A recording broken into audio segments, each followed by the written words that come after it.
10. Lady O'Hara retires. For a long minute silence reigned, all three actors in the little comedy listening to the heavy footsteps retreating down the passage, Carstares with one arm still around my lady's waist and a rather strained look on his face. Molly instinctively felt that something beyond her ken was in the air, and glanced fearfully up at the white face above her. The expression in the blue eyes fixed on her husband made her turn sharply to look at him. She found that he was staring at my lord as though he saw a ghost. She wanted to speak, to relieve the tension, but all words stuck in her throat, and she could only watch the denouement breathlessly. At last O'Hara moved, coming slowly towards them, reading John's countenance. Some of the wonder went out of his face, and, as if he sensed the other's agony of mind, he smiled suddenly and laid his hands once more on the straight, stiff shoulders. "Jack, ye rascal, what do you mean by hugging and kissing me wife under me very eyes?" Molly all at once remembered the position of her cousin Harry's arm, and gave a little gasp, whisking herself away. My lord put out his hands and strove to thrust his friend off. "Miles, don't forget what I am." The words were forced out, but his head was held high. "Tear an ounds, man. And is it myself that'll be caring what ye may or may not be? Oh, Jack, I'm so pleased to see ye, that I can scarce realize 'tis yourself I am looking at. When did ye come to England, and what a plague are you doing in that costume?" He jerked his head to where John's mask lay, and wrung the hand he held as though he would never stop. "I've been in England a year. As to the mask," he shrugged and laughed. Lady O'Hara pushed in between them. "But please, I do not understand," she said plaintively. Carstares bowed over her hand. "May I be permitted to thank you for your kindly intervention, my lady, and to congratulate Miles on his marriage?" She dimpled charmingly and curtsied. Her husband caught her round the waist. The saucy minx. "Oh, me cousin Harry, forsooth. If it had been anyone but Jack I should be angry with ye, Asthore, for 'twas a wicked thrick to play entirely." She patted his hand and smiled across at Jack. "Of course, I would never have done such a forward thing had I not known that he was indeed a gentleman, and had he not saved me from sudden death," she added as an afterthought. Miles looked sharply round at her and then at Carstares. "What's this?" "My lady exaggerates," smiled my lord. "'Tis merely that I had the honor to catch her as she fell down the steps this morning." O'Hara looked relieved. "Ye are not hurt, Alanna?" "Gracious, no. But I had to do something to show my gratitude, and I was sure that you would never expose my fraud, so but, as a sudden thought struck her, you seem to know my highwayman." "Sure and I do, Molly. 'Tis none other than Jack Carstares, of whom ye often heard me speak." She turned round eyes of wonderment upon my lord. Is it possible that you are my husband's dearest friend, Lord John?" Jack flushed and bowed. "I was once, madam," he said stiffly. "Once," she scoffed. "Oh, if you could but hear him speak of you. But I'll let you hear him speak to you, which perhaps you'll enjoy more. I know you've a prodigious great deal to say to one another, so I shall run away and leave you alone." She smiled graciously upon him, blew an airy kiss to her husband and went quickly out of the room. Carstares closed the door behind her and came back to O'Hara, who had flung himself back into his chair, trying, manlike, to conceal the excitement he was feeling. "Come, sit ye down, Jack, and let me have the whole story." My lord divested himself of his long cloak and shook out his hitherto tucked-up ruffles. From the pocket of his elegant scarlet riding coat he drew a snuff-box, which he opened languidly. With his eyes resting quizzically on O'Hara's face, he took a delicate pinch of snuff and minced across the room. Miles laughed. "What's this?" "This, my dear friend, is Sir Anthony Ferndale, Bart." He bowed with great flourish. "Ye look it. But come over here, Sir Anthony Ferndale, Bart, and tell me everything." Jack perched on the edge of the desk and swung his leg. Well, really, I do not think there is much to tell that you do not already know, Miles. You know all about Dare's card party, for instance, precisely 6 years ago. "'Tis just exactly what I do not know," retorted O'Hara. "You surprise me. I thought the tale was rife." "Now, Jack, will ye have done drawling at me? Don't be forgetting I'm your friend." "But are you? If you know the truth about me, do you feel inclined to call me friend?" "There never was a time when I would not have been proud to call ye friend, as ye would very well have known, had ye been aught but a damned young hothead. I heard that crazy tale about the card party, but do ye think I believed it? It was the obvious thing to do."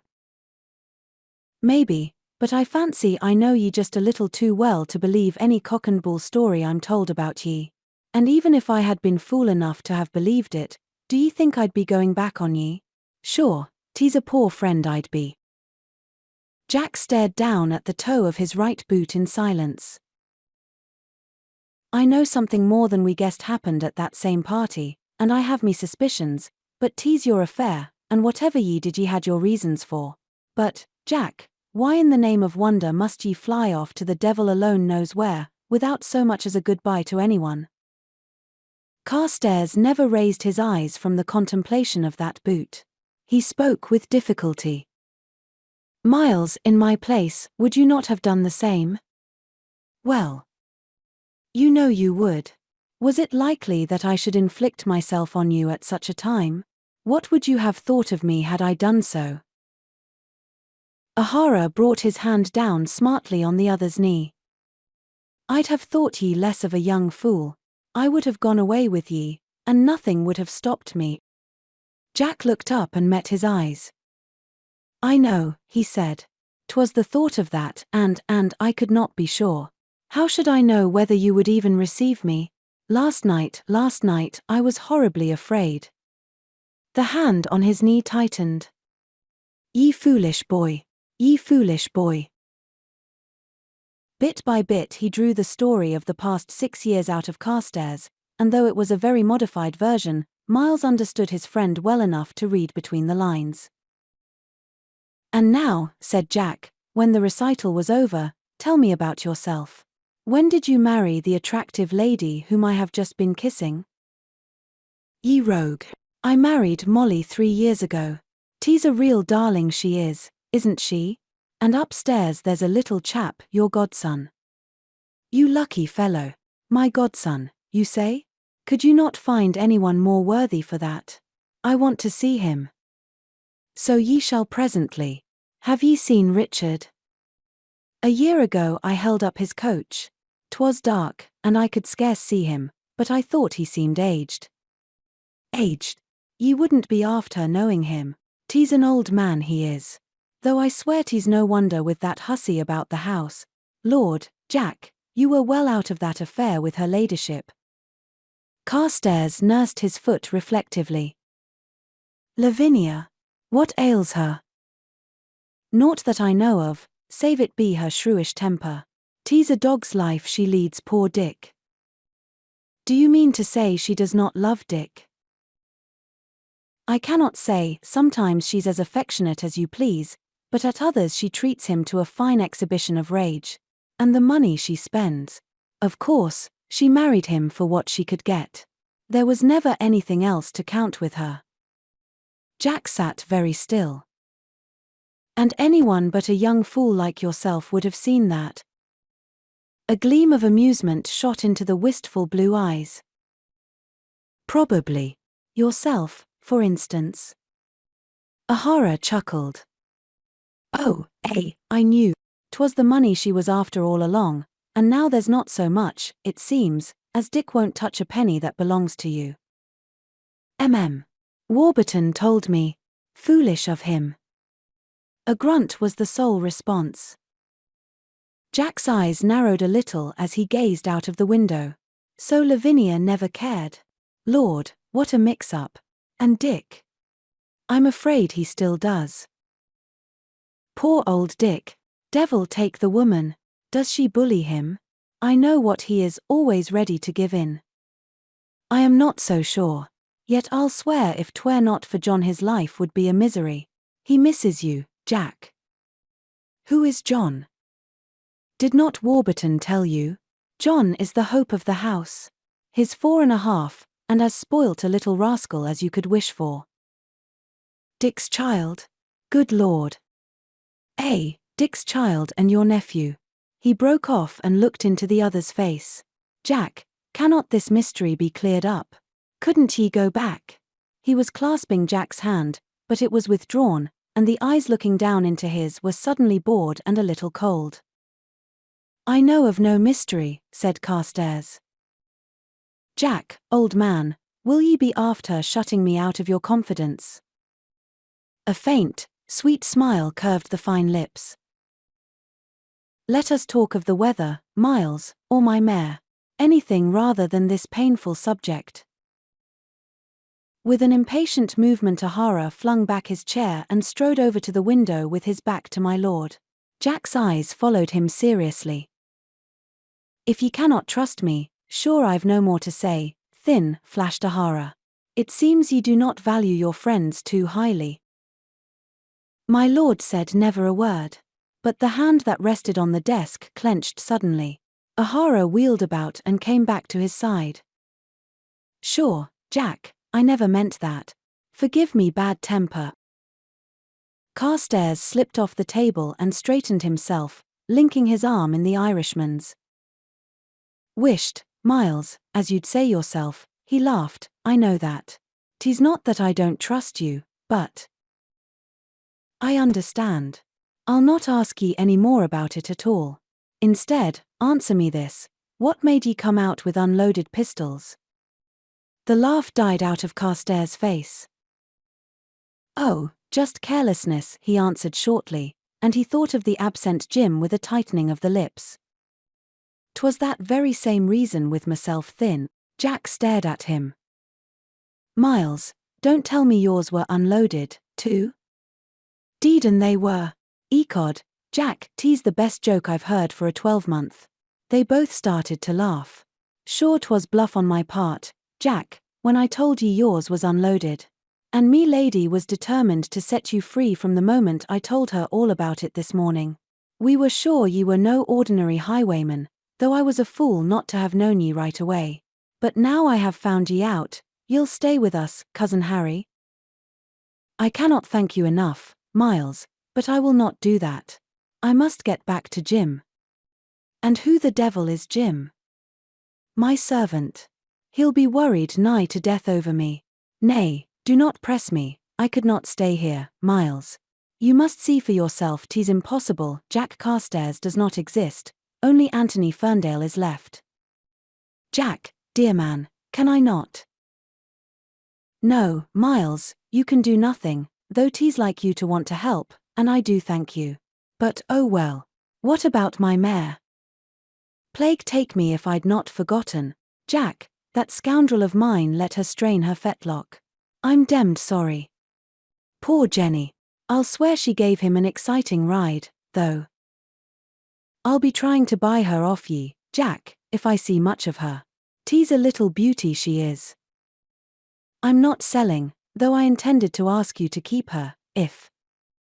A quick pressure on his arm arrested him. That will do. I'm too heavy for her anyway. So was that devil of a groom you put on her? I'm a fool. I always knew that.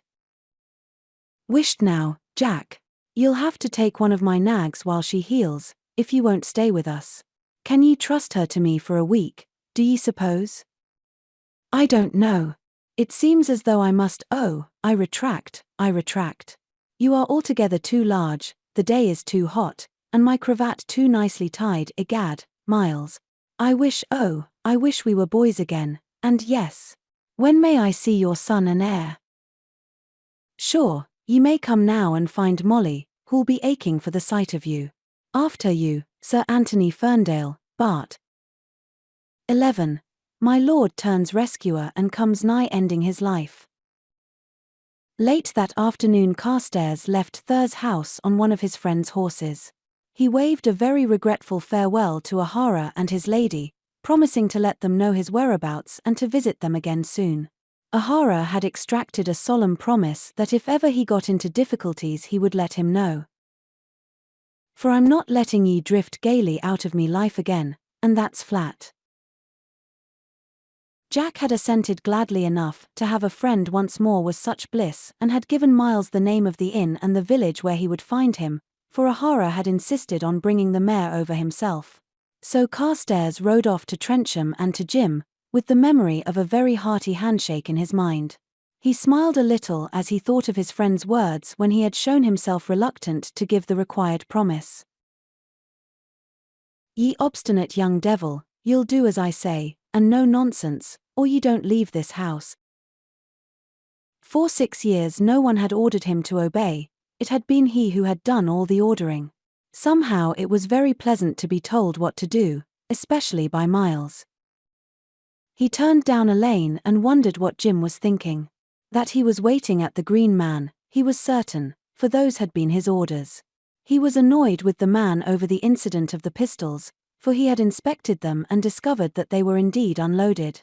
Had his captor been other than Ahara, on whom he could not fire, such carelessness might have proved his undoing. Apart from that, culpable negligence always roused his wrath. A rather warm 20 minutes was in store for Salter. For quite an hour Carstares proceeded on his way with no mishaps nor adventures, and then, suddenly, as he rounded a corner of a deserted road little more than a cart track, an extraordinary sight met his eyes. In the middle of the road stood a coach, and by it, covering the men on the box with 2 large pistols, was a cedar-looking ruffian, while 2 others were engaged in what appeared to be a life-and-death struggle at the coach door. Jack reined in his horse and rose in his stirrups to obtain a better view. Then his eyes flashed, and he whistled softly to himself. For the cause of all the turmoil was a slight, graceful girl of not more than 19 or 20. She was frenziedly resisting the efforts of her captors to drag her to another coach, further up the road. Jack could see that she was dark and very lovely. Another, elderly lady, was most valiantly impeding operations by clawing and striking at one of the men's arms, scolding and imploring all in one breath. Jack's gaze went from her to a still, silent figure at the side of the road in the shadow of the hedge, evidently the stage manager. "It seems I must take a hand in this," he told himself, and laughed joyously as he fixed on his mask and dismounted. He tethered his mount to a young sapling, took a pistol from its holster, and ran softly and swiftly under the lee of the hedge up to the scene of disaster, just as the man who covered the unruly and vociferous pair on the box made ready to fire. Jack's bullet took him neatly in the neck, and without a sound he crumpled up, one of his pistols exploding harmlessly as it fell to earth. With an oath the silent onlooker wheeled round to face the point of my lord's gleaming blade.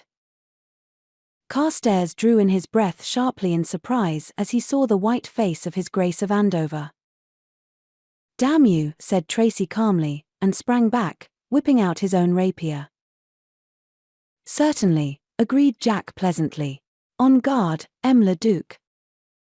Tracy's lips curled back in a snarl. His eyes were almost shut.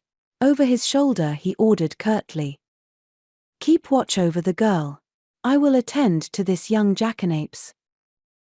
On the word the blades clashed. Jack's eyes danced with the sheer joy of battle, and his point snicked in and out wickedly. He knew Tracy of old for an expert swordsman, and he began warily. The girl's persecutors retained a firm hold on either arm, but all their thoughts were centered on the duel. The men on the box got out their blunderbuss, ready to fire should the need arise, and the girl herself watched breathlessly, red lips apart, and eyes aglow with fright, indignation, and excitement. As for the old lady, she positively bobbed up and down shrieking encouragement to Carstares. The blades hissed continuously against one another. Time after time the Duke thrust viciously, and ever his point was skillfully parried. He was absolutely calm, and his lips sneered. Who it was that he was fighting, he had not the faintest idea. He only knew that his opponent had recognized him, and must be speedily silenced. Therefore he fought with deadly grimness and purpose. Carstares, on the other hand, had no intention of killing his grace. He had never liked him in the old days, but he was far too good-natured to contemplate any serious bloodshed. He was so used to Tracy's little affairs that he had not been filled with surprise when he discovered who the silent figure was. He did not like interfering with Belmanoir, but, on the other hand, he could no more stand by and see a woman assaulted than he could fly. So he fought on with the idea of disarming his grace, so as to have him at a disadvantage and to be able to command his withdrawal from the scene. Once he feinted cleverly, and lunged, and a little blood trickled down over the Duke's hand.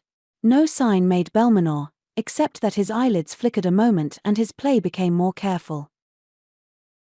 Once the Duke thrust in Tiss and Jack's sword arm wavered an instant, and a splash of crimson appeared on his sleeve. He, for the most part, remained on the defensive, waiting for the Duke to tire. Soon his Grace's breath began to come unevenly and fast, and beads of moisture started on his forehead.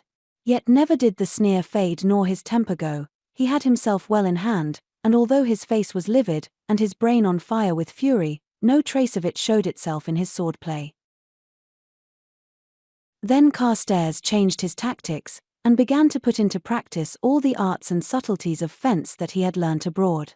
He seemed made of steel and set on wires, so agile and untirable was he. Time after time he leapt nimbly aside, evading some wicked thrust, and all the while he was driving his Grace back and back. He was not panting, and now and again he laughed softly and happily. The blood from the wound on his arm was dripping steadily onto the ground, yet it seemed to Tracy to affect him not at all. But Jack himself knew that he was losing strength rapidly, and must make an end. Suddenly he fainted, and fell back. Tracy saw his advantage and pressed forward within the wavering sword point. The next instant his sword was whirled from his grasp, and he lay on the ground, unhurt but helpless, gazing up at the masked face and at the shortened rapier. How he had been thrown he did not know, but that his opponent was a past master in the art of fence he was perfectly sure. My lord gave a little chuckle and twisted a handkerchief about his wounded arm. I am aware, monsieur, that this is most unusual and, in duels, forbidden.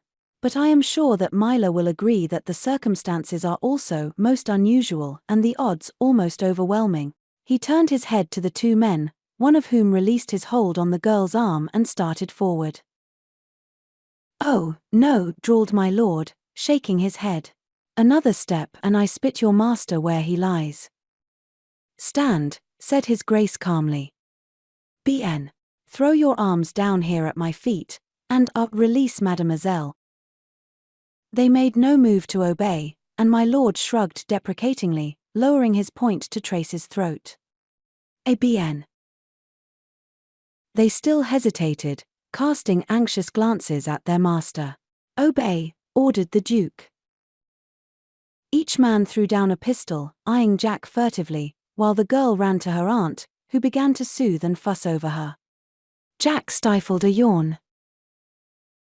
It is not my intention to remain here all night. Neither am I a child or a fool. Dépêchez. Belmanoir saw that the coachman had his blunderbuss ready and was only too eager to fire it, and he knew that the game was up. He turned his head towards the reluctant bullies who looked to him for orders. Throw down everything, he advised. 2 more pistols and 2 daggers joined their comrades. 1,000 thanks, bowed my lord, running a quick eye over the men. Le Duc, I pray you be still. Now, you with the large nose, yes, mon ami, you'd go pick up the pistol our defunct friend dropped. The man indicated slouched over to the dead body and flung another pistol onto the heap. My lord shook his head impatiently. Mais non. Have I not said that I am not entirely a fool? The unexploded pistol, please. You will place it here, doucement. Very good. His eye travelled to the men on the box. The coachman touched his hat and cried. I'm ready, sir. It is very well.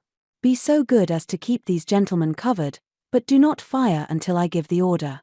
And now, Le Duc, have I your parole that you will return swiftly from whence you came, leaving this lady unmolested, and I permit you to rise." Tracy moved his head impatiently. "I have no choice." "Monsieur, that is not an answer. Have I your parole?" "Yes, curse you." "But certainly," said Jack politely. "Pray rise." He rested his sword point on the ground, and watched Tracy struggle to his feet. For an instant the Duke stood staring at him, with face slightly outthrust. "I almost think I know you," he said softly, caressingly. Jack's French accent became a shade more pronounced. "It is possible. I at least have the misfortune to know Monsieur by sight." Tracy ignored the insult, and continued very, very silkily. "One thing is certain, I shall know you again if I meet you." Even as the words left his mouth, Jack saw the pistol in his hand and sprang quickly to one side, just in time to escape a shot that would have gone straight through his head. As it was, it caught him in his left shoulder. "Do not fire," he called sharply to the coachman, and bowed to his grace. "As I was saying, Monsieur, do not let me detain you, I beg." The Duke's green eyes flashed venom for a minute, and then the heavy lids descended over them again, and he returned the bow exaggeratedly. "Au revoir, monsieur," he smiled, and bent to pick up his sword. "It will not be necessary for Monsieur to take his sword," said Jack. "I have a desire to keep it as a souvenir." "Yes." "As you will, monsieur," replied Tracy carelessly, and walked away to his coach, his men following close on his heels. My lord stood leaning heavily on his sword, watching them go, and not until the coach had swung out of sight did he give way to the weakness that was overwhelming him. Then he reeled and would have fallen, had it not been for two cool hands that caught his, steadying him. A tremulous, husky voice sounded in his ears. "You are hurt. Ah, sir, you are hurt for my sake." With a great effort Jack controlled the inclination to swoon, and lifted the girl's hand shakily to his lips. "It is a pleasure, mademoiselle," he managed to gasp. "Now you may, I think, proceed in safety." Diana slipped an arm under his shoulder and cast an anxious glance at the footman, hurrying towards them. "Quick," she commanded. "Sir, you are faint. You must allow my servant to assist you to the coach." Jack forced a smile. "It is nothing, I assure you, pray do not and he fainted comfortably away into stout Thomas's arms. "Carry him into the coach," Thomas ordered the girl. "Mind his arm, and oh, his poor shoulder. Aunt, have you something to bind his wounds with?" Miss Betty hurried forward. "My darling child, what an escape. The dear, brave gentleman. Do have a care, Thomas. Yes, lay him on the seat." My lord was lowered gently onto the cushions, and Miss Betty fluttered over to him like a distracted hen. Then Diana told Thomas to take charge of my lord's horse that they could see, quietly nibbling the grass further down the road, stooped and picked up his Grace of Andover's sword, with its curiously wrought hilt, and jumped into the coach to help Miss Betty to attend to Jack's wounds. The slash on the arm was not serious, but where the pistol had taken him was very ugly looking. While she saw to that, Miss Betty loosened the cravat and removed my lord's mask. "Di, see what a handsome boy 'tis. The poor, brave gentleman. What a lucky thing he came up. If only this bleeding would stop." So she ran on, hunting wildly for her salts. Diana looked up as her aunt finished, and studied the pale face lying against the dark cushions. She noted the firm, beautifully curved mouth, the aristocratic nose and delicately penciled eyebrows, with a little thrill. The duel had set her every nerve tingling. She was filled with admiration for her preserver, and the sight of his sensitive, handsome countenance did nothing to dispel that admiration. She held the salts to his nostrils and watched eagerly for some sign of life. But none was forthcoming, and she had to be content with placing cushions beneath his injured shoulder, and guarding him as best she might from the jolts caused by the uneven surface of the road.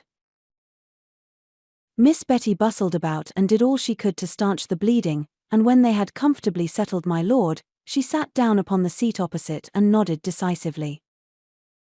"We can do no more, my dear, but, yes, certainly bathe his forehead with your lavender water.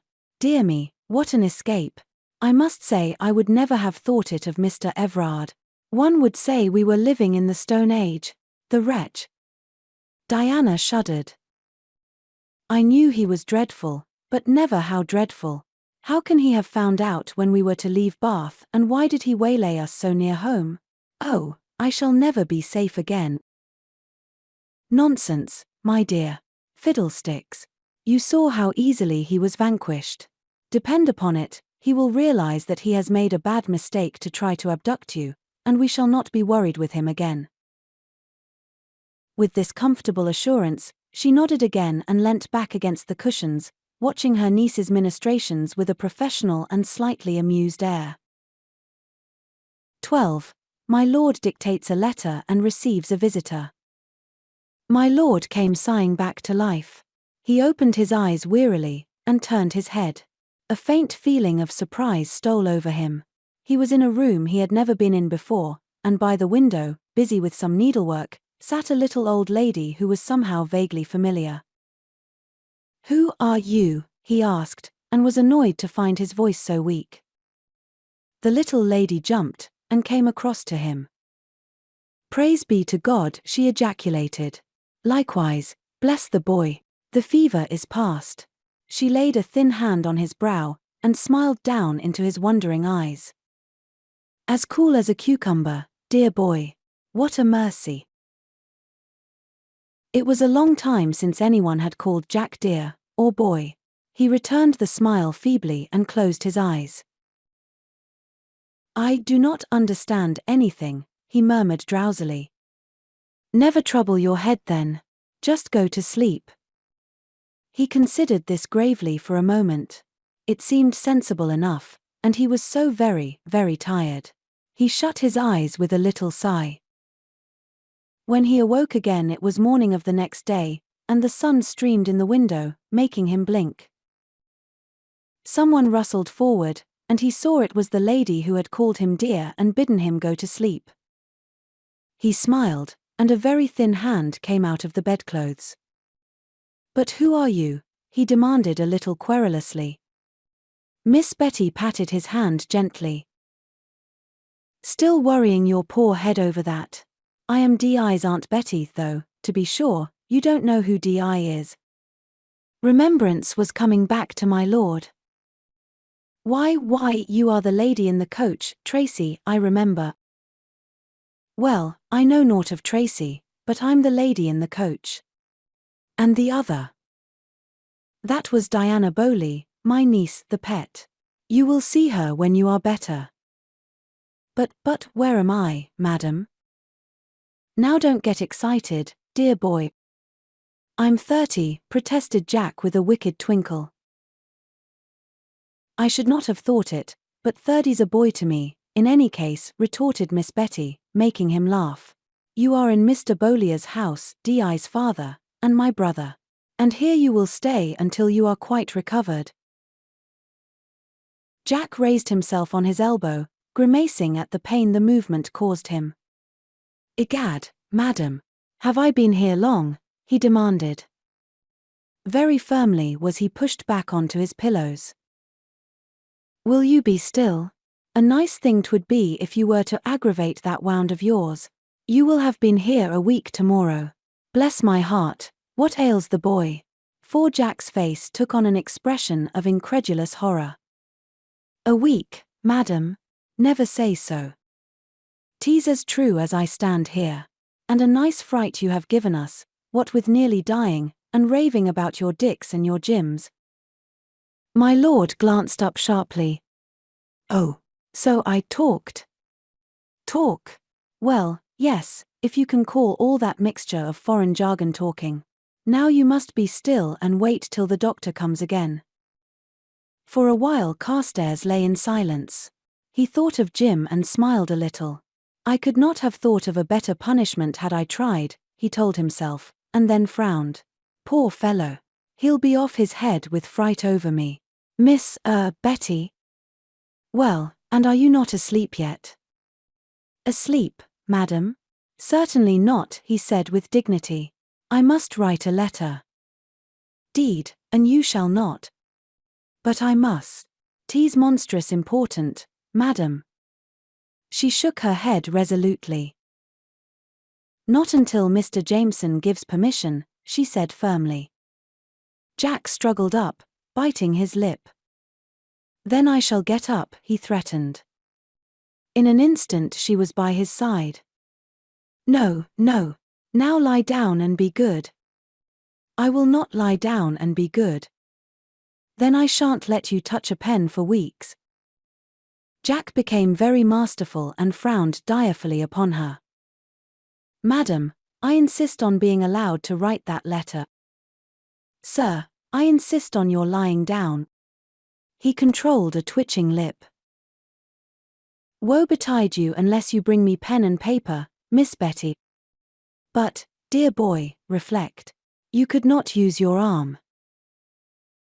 I will use it, replied Jack indomitably, but he sank back onto the pillows with his eyes closed and a tiny furrow of pain between his straight brows. I told you so, scolded Miss Betty, not without a note of triumph in her voice, and proceeded to rearrange the disorderly coverlet. The blue eyes opened wide, pleadingly. Madam, indeed 'tis very important. She could not withstand that look. Well, she compromised, I'll not let you write yourself, that's certain, but could you not dictate to me? Jack brightened, and caught her hand to his lips. Miss Betty, you are an angel, he told her. Now, get along with you. She hurried away to fetch paper and ink. When she returned she found him plucking impatiently at the sheet, and frowning. I am ready, she said. Thank you, madam. 'Tis very kind in you. Nonsense. He laughed weakly. I want you to write to my servant, to bid him bring my baggage to the nearest inn. That will I not. I shall tell him to bring it here. But, Miss Betty, I cannot possibly trespass upon. Will you have done? Trespass indeed. I perceive I shall be much put upon, sighed Jack, and watched her lightning smile. You boy, will you dictate? Very well, no, I have changed my mind. I'll have it writ to a friend, please, dear Miles. True to my promise. I write to you. In case you should be worried over my disappearance, be it known that I am at, pray, madam, where am I? Horton Manor, Little Dean, she replied, writing it down. Thank you. I had the misfortune to injure my shoulder in a and arm, put in the scribe, inexorably. And arm, in a fight, and a certain very kind lady. I refuse to write that rubbish, one of the ladies whom I rescued. Good heavens, madam, you've not put that, cried Jack horrified. She smiled reassuringly. I have not. I have put, my nurse is writing this for me. Madam, you are of a teasing disposition, reproved my lord. Yes, when you take Jenny over to Trencham, will you please tell Jim to bring my baggage here at once? Have you that, Miss Betty? Yes. Remember me to Lady Molly, I beg, and accept my apologies, and thanks. He paused. Will you sign it J.C., please, and address it to Sir Miles O'Hara, Thur's House, Maltby? Sir Miles O'Hara, is he your friend? Mister, I do not know your name. Carr, began Jack, and stopped, biting his lip. Carr, he continued imperturbably, John Carr. Do you know O'Hara, Miss Betty? Me? No. Will he come to see you, do you think? If you let him in, madam. Gracious. Well, I'll tell Thomas to ride over with this at once. Miss Betty, you are marvellously good. I vow I can never thank. Bless the boy. And what about yourself, pray? I shudder to think of what might have happened to Di if you had not come up. Tease, we can never thank you enough. Jack reddened boyishly and uncomfortably. Indeed, you exaggerate. Tut, tut. Well, go to sleep, and never worry about anything till I return. And you won't try and get up? He shook with laughter. I swear I will not. Even an you never return, I will lie here, wasting away. But he spoke to space, for with a delighted laugh she had left the room. It was not until late that afternoon that Ahara arrived, and he was conducted, after a brief conversation with Diana and her father, to my lord's room, where Miss Betty received him with her cheery smile and jerky curtsy. You'll not excite Mr. Carr, she said, but was interrupted by my lord's voice from within, weak but very gay. Come in, Miles, and never listen to Miss Betty. She is a tyrant and denies me my wig. Ahara laughed in answer to Miss Betty's quizzical smile, and strode over to the bed. He gripped my lord's thin hand and frowned down at him with an assumption of anger. Young good for naught, could ye find naught better to do than to smash yourself up and well nigh drive your man crazy with fright? Oh, pshaw, did you find Jim? Ahara looked round and saw that Miss Betty had discreetly vanished. He sat gingerly down on the edge of the bed. I took the mare over as soon as I had your letter, and a fine scare you gave me, Jack, I can tell you. She recognized him, and I accosted him. I'll swear you did not get much satisfaction from Jim, said my lord. Did he look very foolish?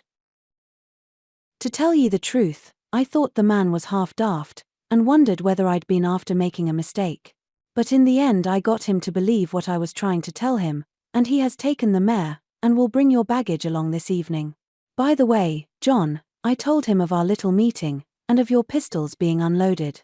He said 'twas his fault, and ye never saw aught to touch his face. Put out was not the word for it. I suppose so. Look here, Miles, this is a damned funny affair. What happened to you exactly? 'Tis what I am about to tell you. After I had left you, I rode on quite quietly for about an hour, and then came upon Miss Beaulieu's coach stopped by 3 blackguards who were trying to drag her to another coach belonging to the gentleman who conducted the affair. So, of course, I dismounted, and went to see what was to be done. You would be after poking your nose into what didn't concern ye. 4 men, and ye had the audacity to tackle them all? 'Tis mad ye are entirely. Of course, if you had been in my place you would have ridden off in another direction, or aided the scoundrels, was the scathing reply. Ahara chuckled. Well, go on, Jack. I'm not saying I don't wish I had been with ye. 'Twould have been superb. I suppose Miss Beaulieu has told you most of the tale, but there is one thing that she could not have told you, for she did not know it. The man I fought with was Belmanoir. Thunder and turf. Not the Duke.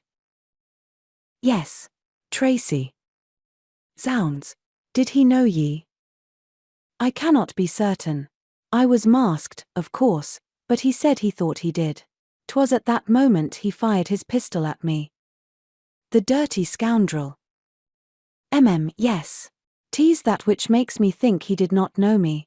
Damn it all, Miles, even Tracy would not do a thing like that. Would he not? If ye ask me, I say that Tracy is game enough for any kind of devilry. But, my dear fellow, that is too black. He could not try to kill in cold blood a man he had hunted with, and fenced with and no man could.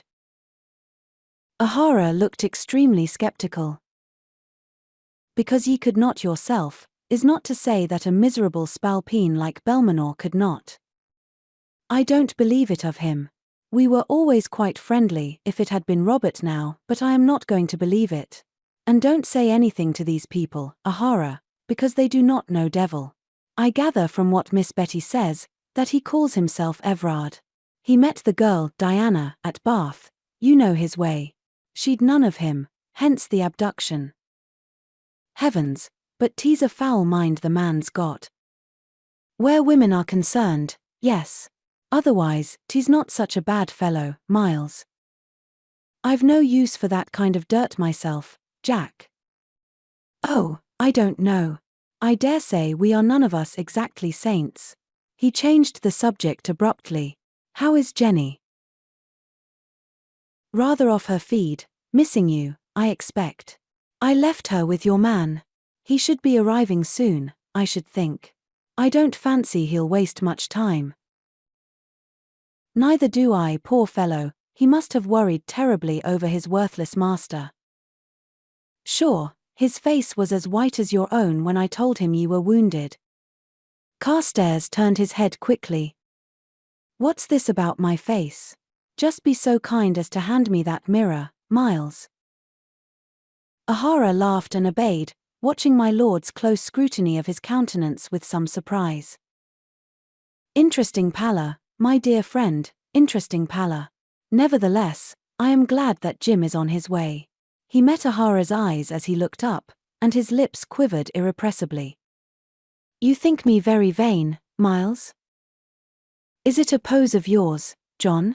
Is it Sir Anthony Ferndale, Bart? No. I believe it is myself. You see, when one has but oneself to live for and think for, one makes the most of oneself, hence my vanity. Take the mirror away, please, the sight of my countenance offends me. Sure, ye are free with your orders, me lord, said O'Hara, putting the glass down on the table. And, while I think of it, what might your name be now? John Carr, a slip of the tongue on my part, stopped in time. I hear my mentor returning, and Miles. Well. Come again. Come again, my dear boy, you'll be sick of the sight of me soon. I shall be here every day. Thanks. It will take a good deal to sicken me, I think. He bit his lip, turning his head away as Miss Betty came into the room. I'm afraid that you ought to leave my patient now, Sir Miles, she said. He has had enough excitement for one day, and should sleep. She glanced at the averted head inquiringly. I doubt he is tired. Jack turned and smiled at her. No, Miss Betty, I'm not. But I know you will refuse to believe me. My dear boy, do you know you have black lines beneath your eyes? More remarks about my face, he sighed, and glanced at O'Hara, who had risen. You are quite right, Miss Bowley, I must go. May I come again tomorrow? Surely, she beamed. We shall be delighted to welcome you. O'Hara bent over the bed. Then au revoir, Jack. My lady sent her love to her cousin Harry, the saucy puss. Did she? How prodigious kind of her, Miles. And you'll give her mine, and kiss her. Yes, said O'Hara with dangerous calm. I'll kiss her what? Her hand for me, ended Carstares, bubbling over. Goodbye, and thank you. That will suffice, said Miles, cutting him short. He bowed to Miss Betty and left the room. The businesslike little lady fluttered over to the bedside and rearranged the pillows. Well, and are you satisfied? Madam, most extraordinarily so, I thank you. I shall be getting up soon. Was all she vouchsafed, and left him to his meditations. As she had foreseen, he dozed a little, but his shoulder would not allow him to sleep. He lay in a semi-comatose condition, his eyes shut, and a deep furrow, telling of pain, between his brows. The sound of a shutting door made him open his eyes. He turned his head slightly and saw that Jim Salter was standing in the middle of the room looking at him anxiously. My lord returned his gaze crossly, and Jim waited for the storm to break. Carstares' heart melted, and he managed to smile. I'm monstrous glad to see you, Jim, he said. You can't mean that, sir. 'Twas I left your pistols unloaded. I know. Damned careless of you, but it's the sort of thing I should do myself, after all. Jim advanced to the bedside. Do you mean you forgive me, sir? Why, of course. I could not have fired on my best friend in any case. No, sir, but that don't make it any better. It doesn't, of course, and I was rather annoyed at the time. Oh, devil take you, Jim, don't look at me like that. I'm not dead yet.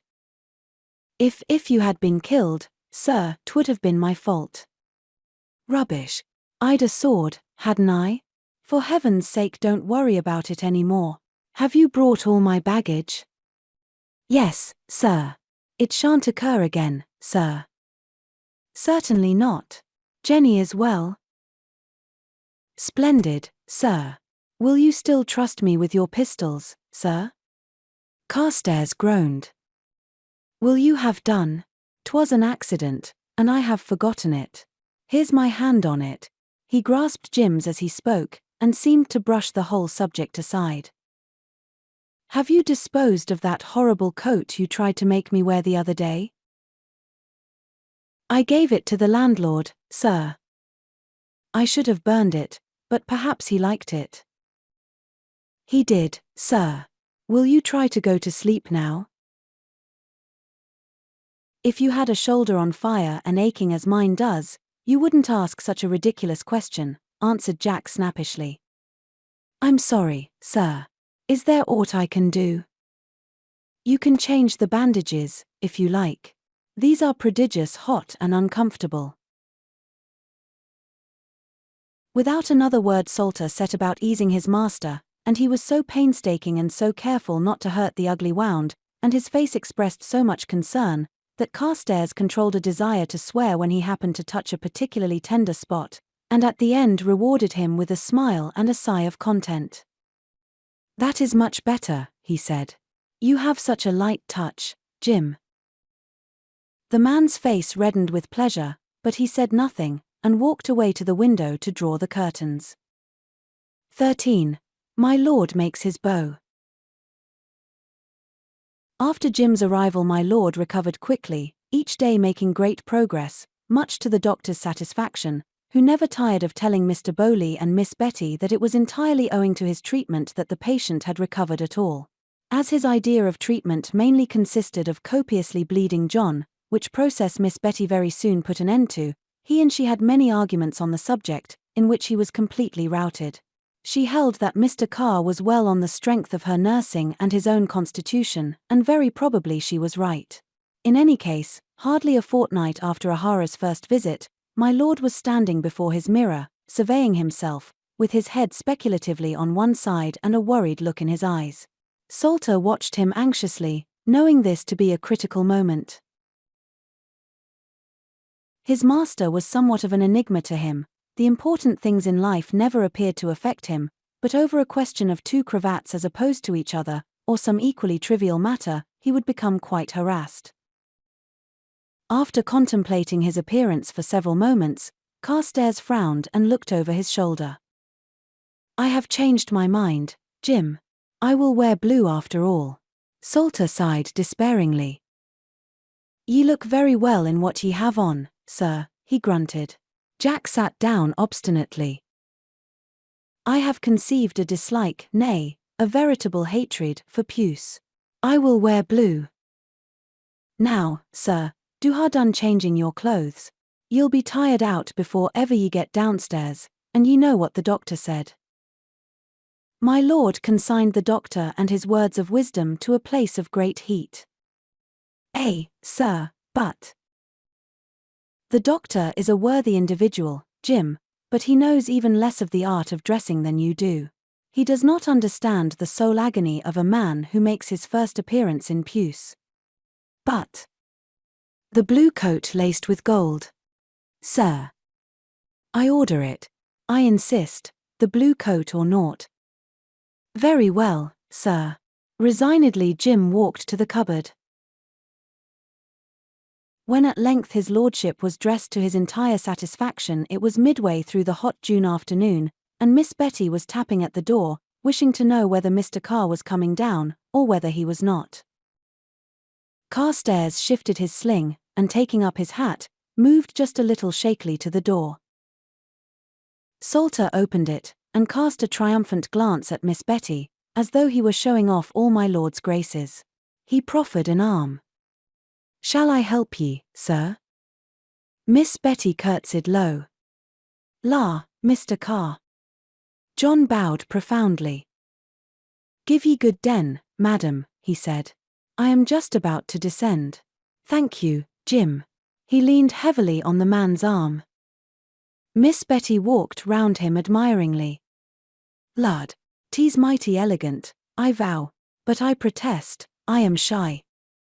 Egad, Miss Betty, and why? You are not so young as I imagined, she replied candidly. Bear in mind, madam, that I never sought to deceive you. I am an aged man. 30, she scoffed, and went on ahead. Come, child, and mind the first step. At the bottom of the staircase stood Mr. Bowley, a man of medium height, thin-lipped and grey-eyed. He came forward with one hand outstretched. I am delighted to see you so much better, sir. I trust your shoulder no longer pains you? My lord pushed Jim gently to one side and placed his hand in Mr. Bowlier's. I thank you, sir, it is almost well. But for Miss Betty, who, I fear, has the makings of a true tyrant, I should not wear this obnoxious sling. Mr. Bowley smiled a little. Ah, yes, she keeps us all in order, does Betty. Pray, will you not walk a little in the garden? There are chairs on the lawn, and here is my daughter. He waved to the door, and Carstares, turning, beheld Diana. She stood framed by the dark wood, gowned in amber silk, with old lace falling from her elbows and over the bosom of her dress. Her hair was dark as night, with little tendrils curling over her broad, white brow.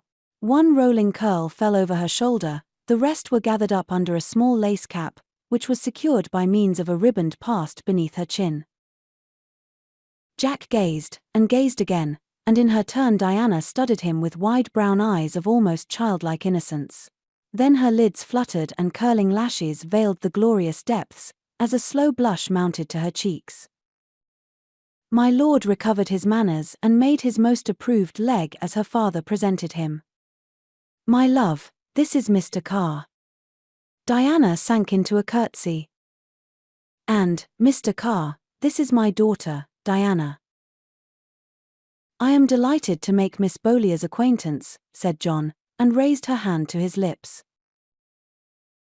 The delicate, tapering fingers trembled a little in his hold, and tremulous lips parted in the shyest and most adorable smile that he had ever seen.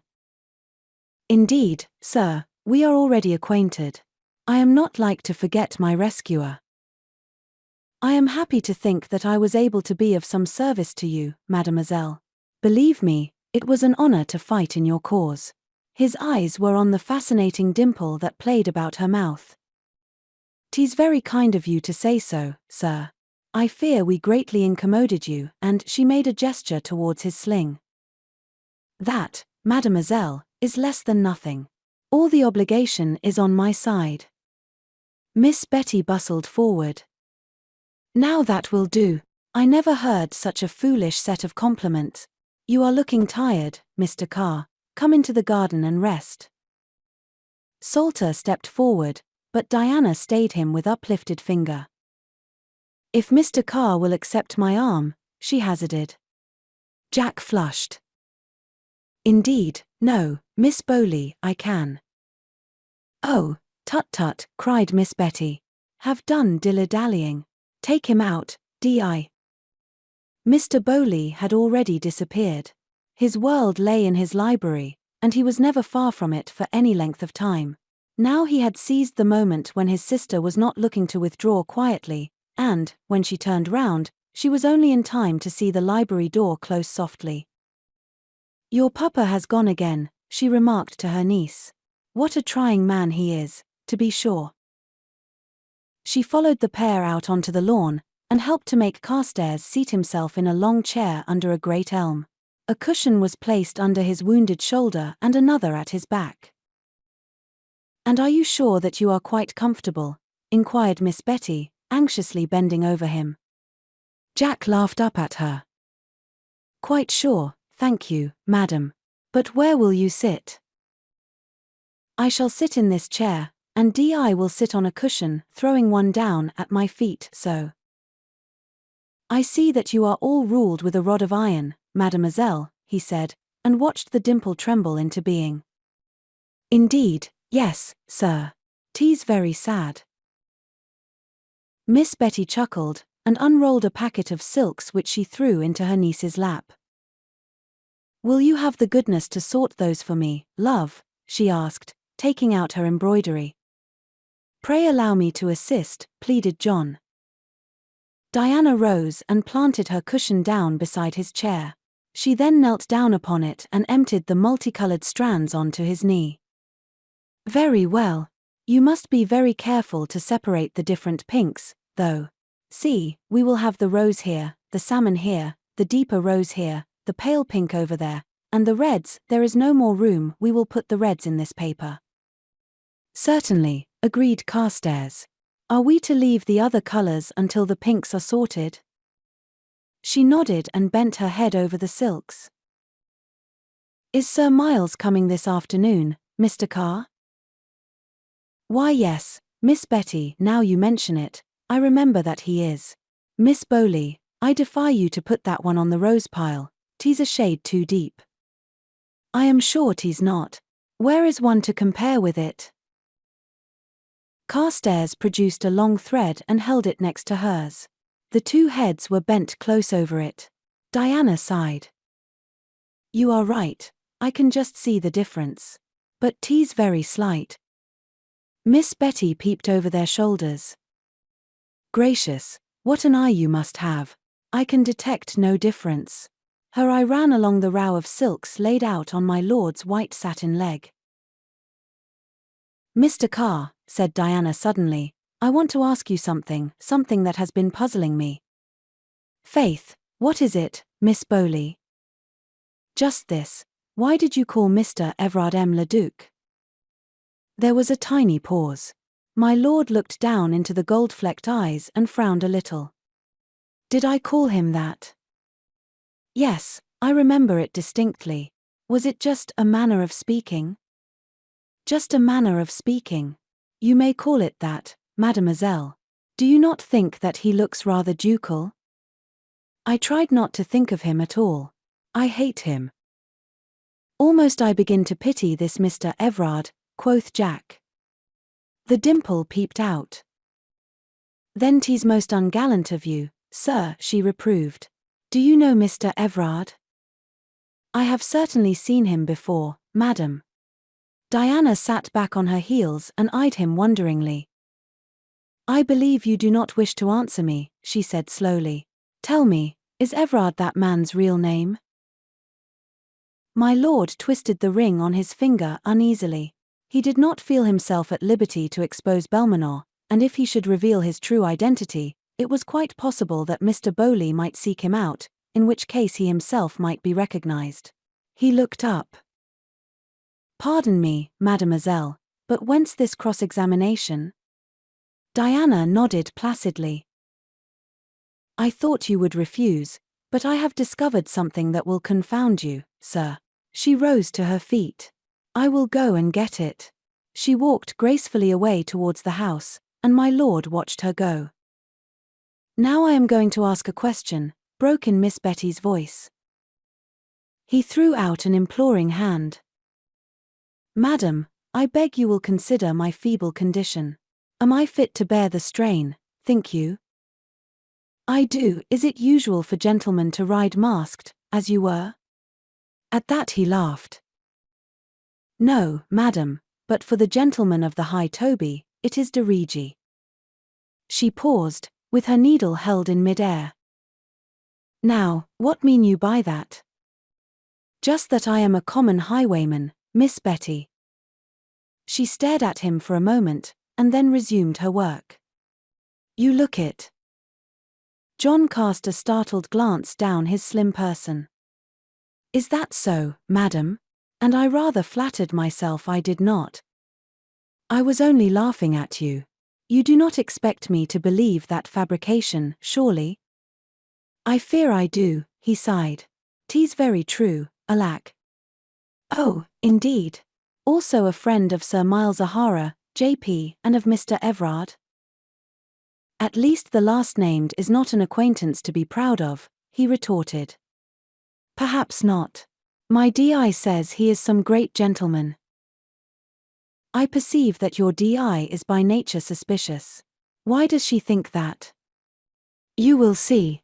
DI, love, here is Mr. Carr trying to make me believe that he is a highwayman. Diana came up to them smiling. I fear he teases you, aunt. Do you remember this, sir? Into Jack's hands she put his Grace of Andover's sword. Carstares took it, surprised, and glanced casually at the hilt. Then he started up. Why, tease his sword. And I thought 'twas left on the roadside. Can it be, did you bring it, mademoiselle? She dropped him a curtsy, and laughed. You are surprised, sir? You demanded the sword, so I naturally supposed that you required it. Therefore I brought it home.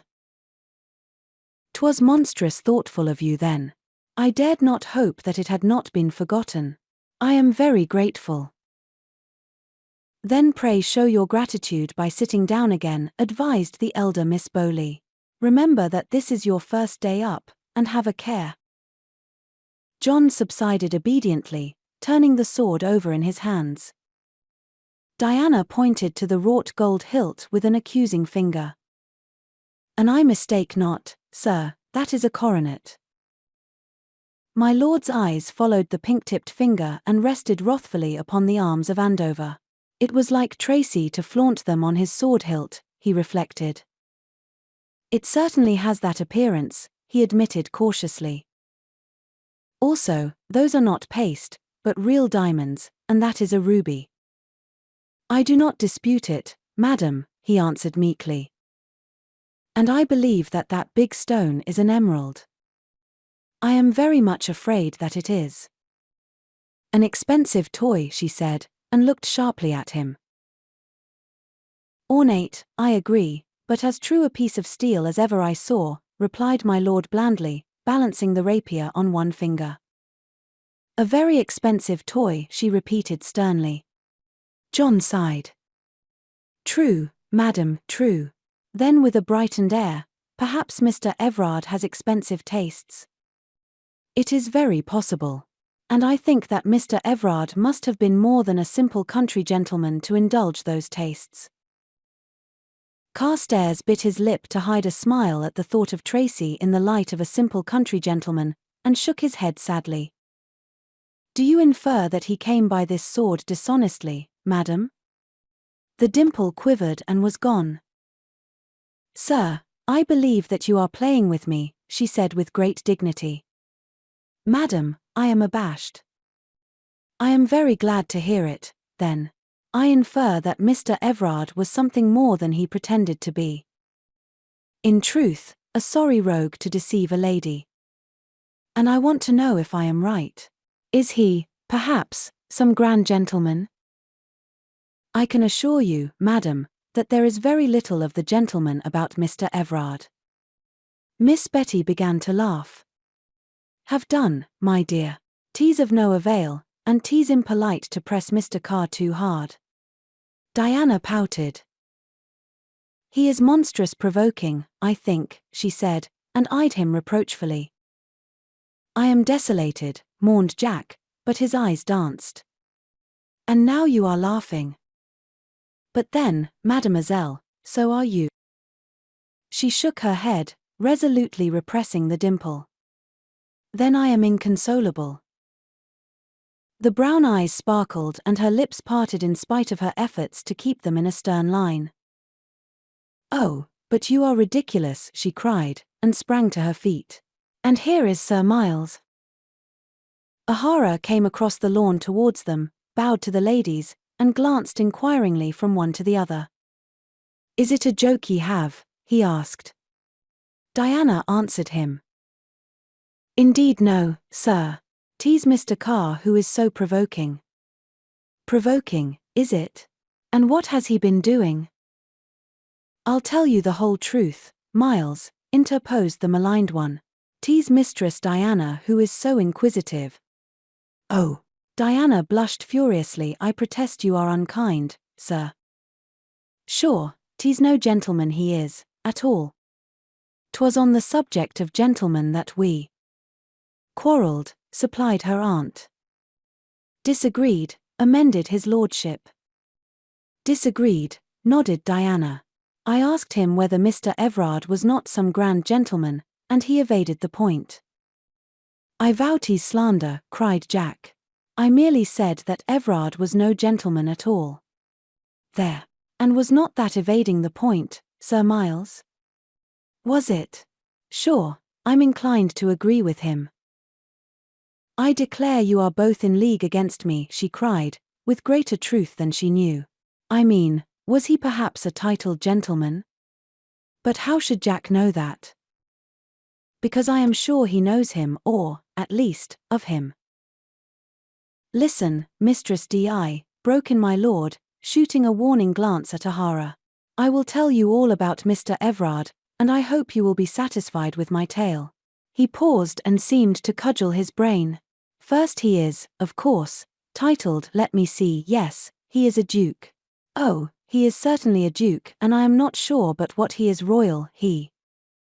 Now you are ridiculous, cried Miss Betty. You are very teasing, said Diana, and tried to frown. First you pretend to know nothing about Mr. Everard, and then you tell me foolish stories about him.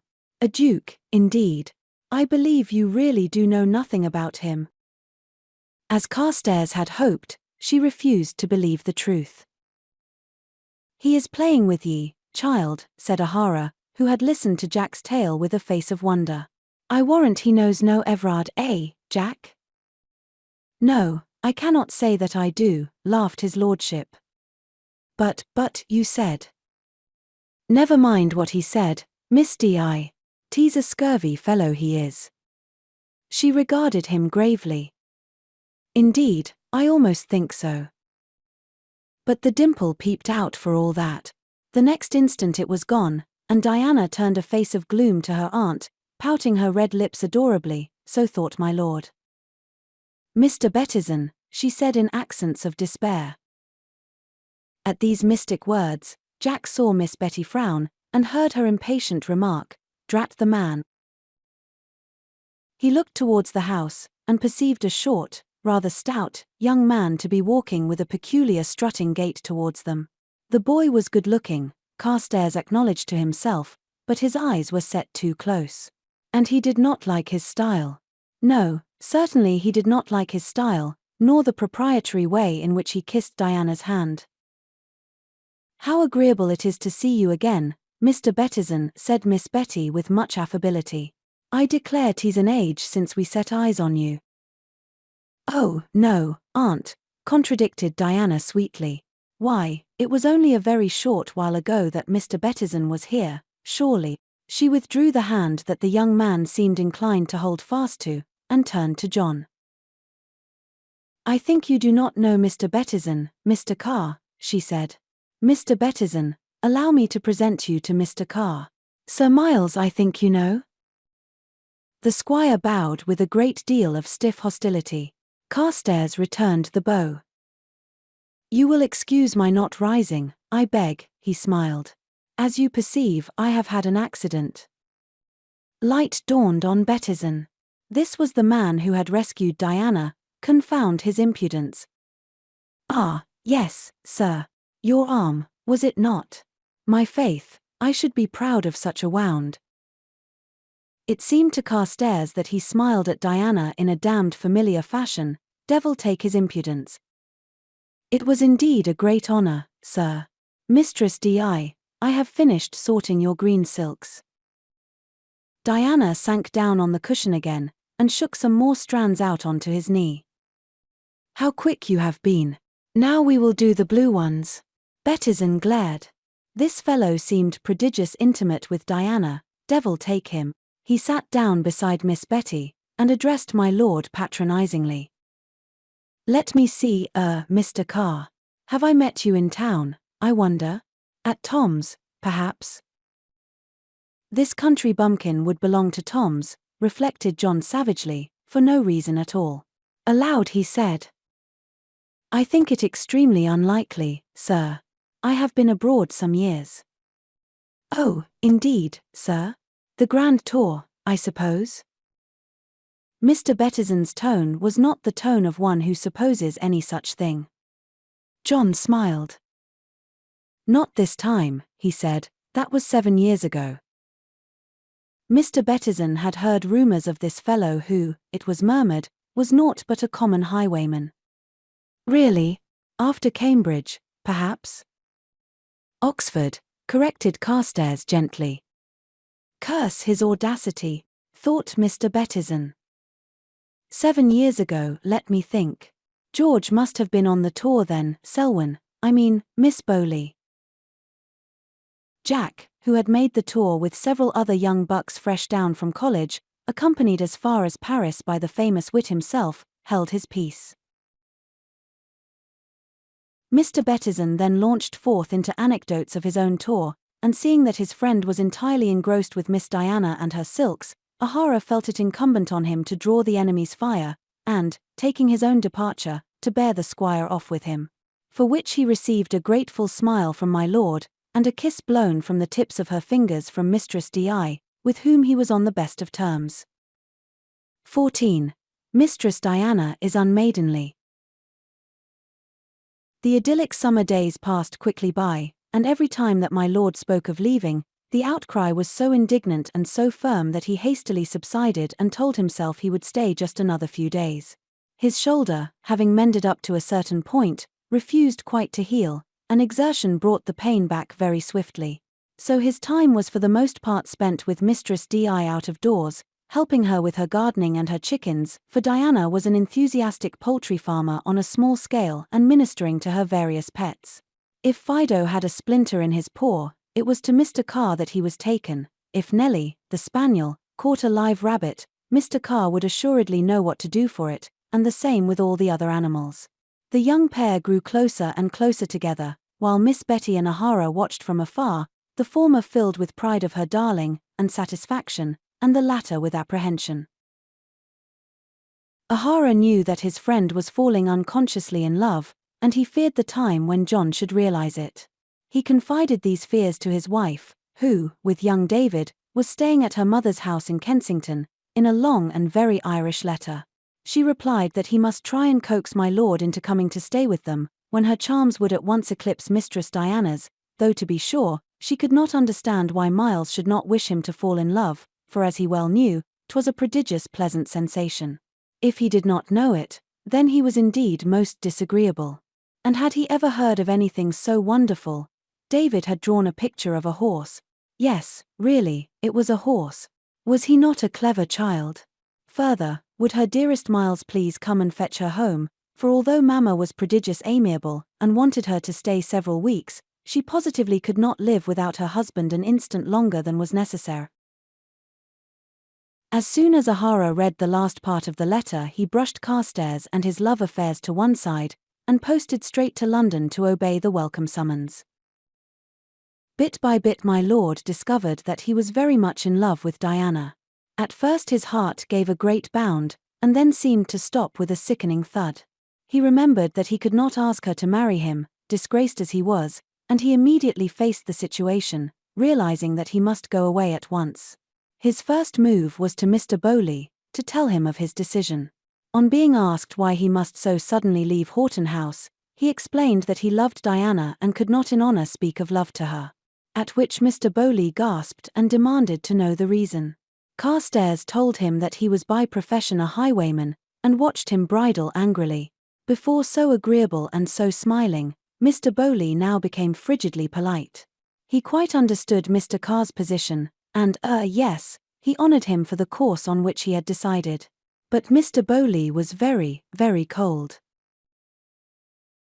Carstares gave Jim orders to pack immediately, that he might depart next day, and reluctantly informed Miss Betty of his going. She was startled and bewildered. She had imagined that he would spend all June with them. Circumstances, he regretted, willed otherwise. He should always remember her great kindness to him, and hoped that she would forgive the brusque nature of his departure.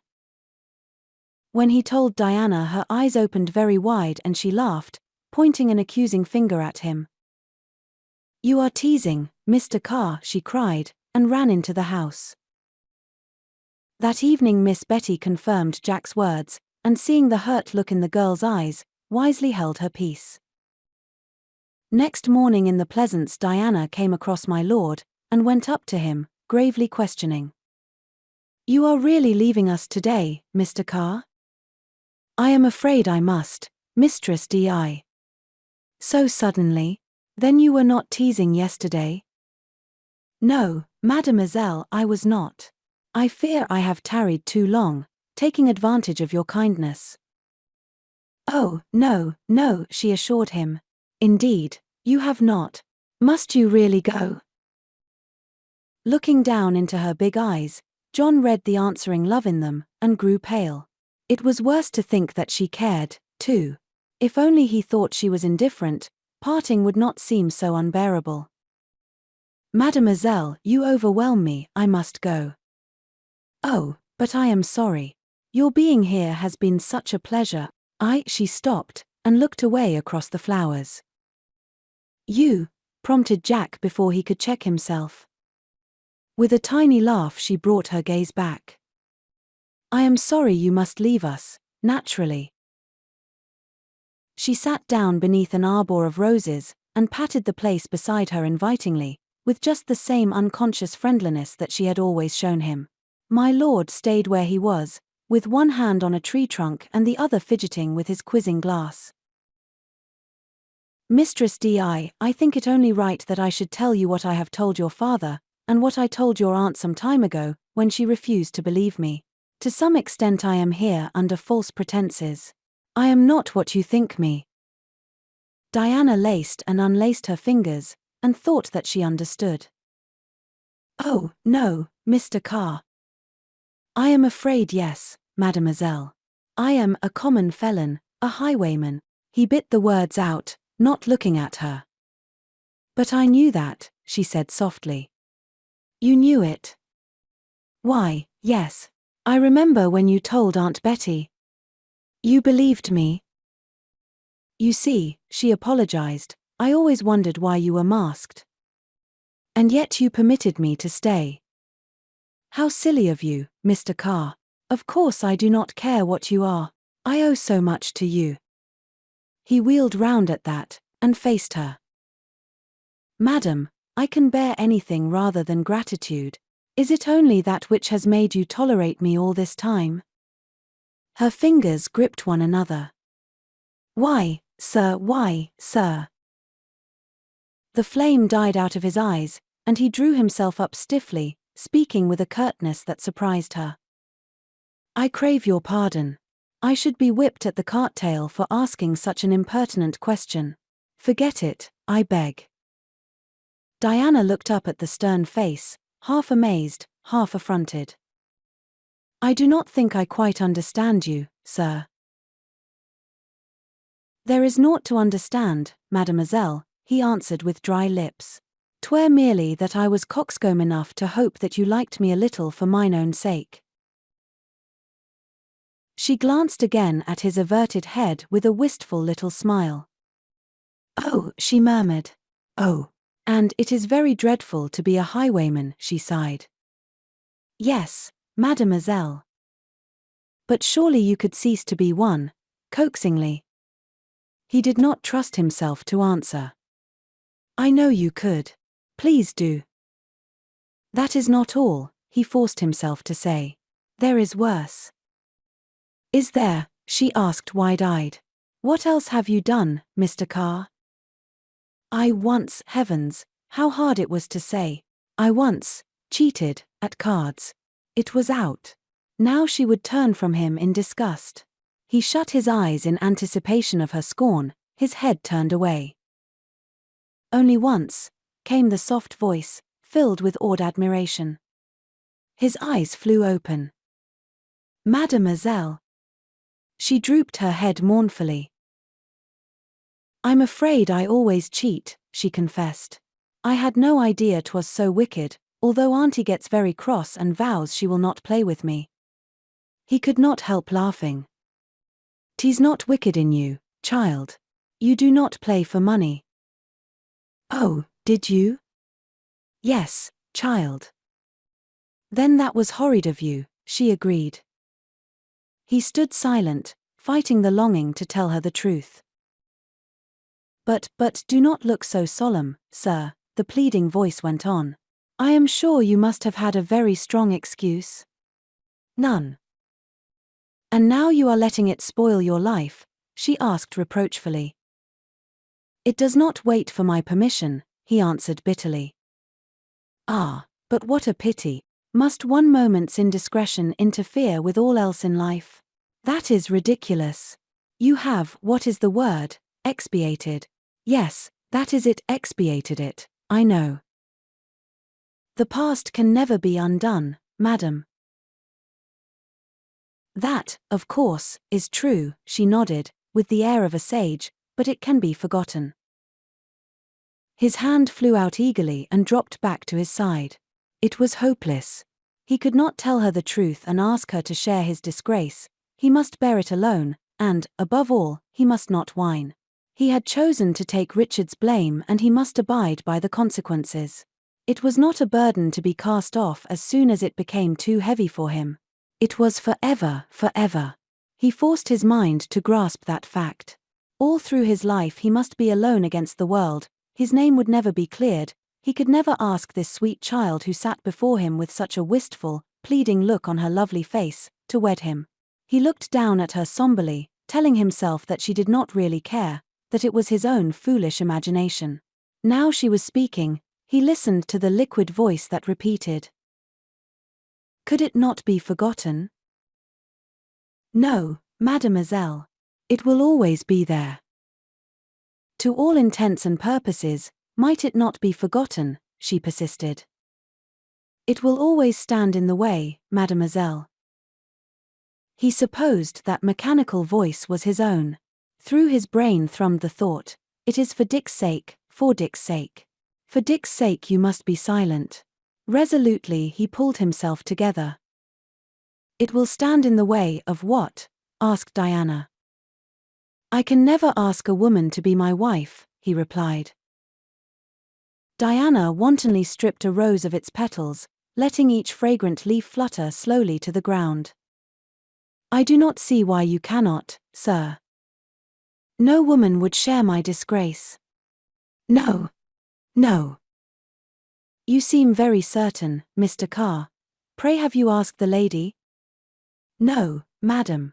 Carstares was as white as she was red, but he was holding himself well in hand. Then, the husky voice was very low, then, why don't you? The slim hand against the tree trunk was clenched tightly, she observed. In his pale face the blue eyes burnt dark. Because, madam, 'twere the action of a what, Mr. Carr? A cur. A scoundrel. A blackguard. Another rose was sharing the fate of the first. I have heard it said that some women like curs, and scoundrels, even blackguards, remarked that provocative voice. Through her lashes its owner watched my lord's knuckles gleam white against the tree bark. Not the lady I love, madam. Oh, but are you sure? I am sure. She must marry a man whose honor is spotless, who is not a nameless outcast, and who lives not by dice and highway robbery. He knew that the brown eyes were glowing and sparkling with unshed tears, but he kept his own turned inexorably the other way. There was no doubting now that she cared, and that she knew that he did also. He could not leave her to think that her love had been slighted. She must not be hurt, but made to understand that he could not declare his love. But how hard it was, with her sorrowful gaze upon him and the pleading note in her voice. It was quivering now. Must she, sir? Yes, madam. But supposing the lady did not care. Supposing she loved you and was willing to share your disgrace. The ground at her feet was strewn with crimson petals, and all around and above her roses nodded and swayed. A tiny breeze was stirring her curls and the lace of her frock, but John would not allow himself to look, lest the temptation to catch her in his arms should prove too great for him. She was ready to give herself to him, to face anything, only to be with him. In the plainest language she offered herself to him, and he had to reject her. It is inconceivable that the lady would sacrifice herself in such a fashion, madam, he said. Sacrifice? She caught her breath. You call it that? What else? I do not think that you are very wise, Mr. Carr. Nor, that you understand women very well. She might not call it by that name. It would make no difference what she called it, madam. She would ruin her life, and that must never be. A white rose joined its fallen brethren, pulled to pieces by fingers that trembled pitifully. Mr. Carr, if the lady loved you, is it quite fair to her to say nothing? There was a long silence, and then my lord lied bravely. I hope that she will, in time, forget me, he said. Diana sat very still. No more roses were destroyed, the breeze wafted the fallen petals over her feet, lightly, almost playfully. Somewhere in the hedge a bird was singing, a full-throated sobbing plaint, and from all around came an incessant chirping and twittering. The sun sent its bright rays all over the garden, bathing it in gold and happiness, but for the two in the pleasance the light had gone out, and the world was very black. I see, whispered Diana at last. Poor lady. I think it was a cursed day that saw me come into her life, he groaned. Perhaps it was, her hurt heart made answer. He bowed his head. I can only hope that she will not think too hardly of me, he said, very low, and that she will find it in her heart to be sorry for me also. She rose and came up to him, her skirts brushing gently over the grass, holding out her hands imploringly. Mr. Carr. He would not allow himself to look into the gold-flecked eyes. He must remember Dick, his brother Dick. In his hand he took the tips of her fingers, and bowing, kissed them. Then he turned on his heel and strode swiftly away between the hedges towards the quiet woods, with a heart aflame with passion, and with rebellion and impotent fury.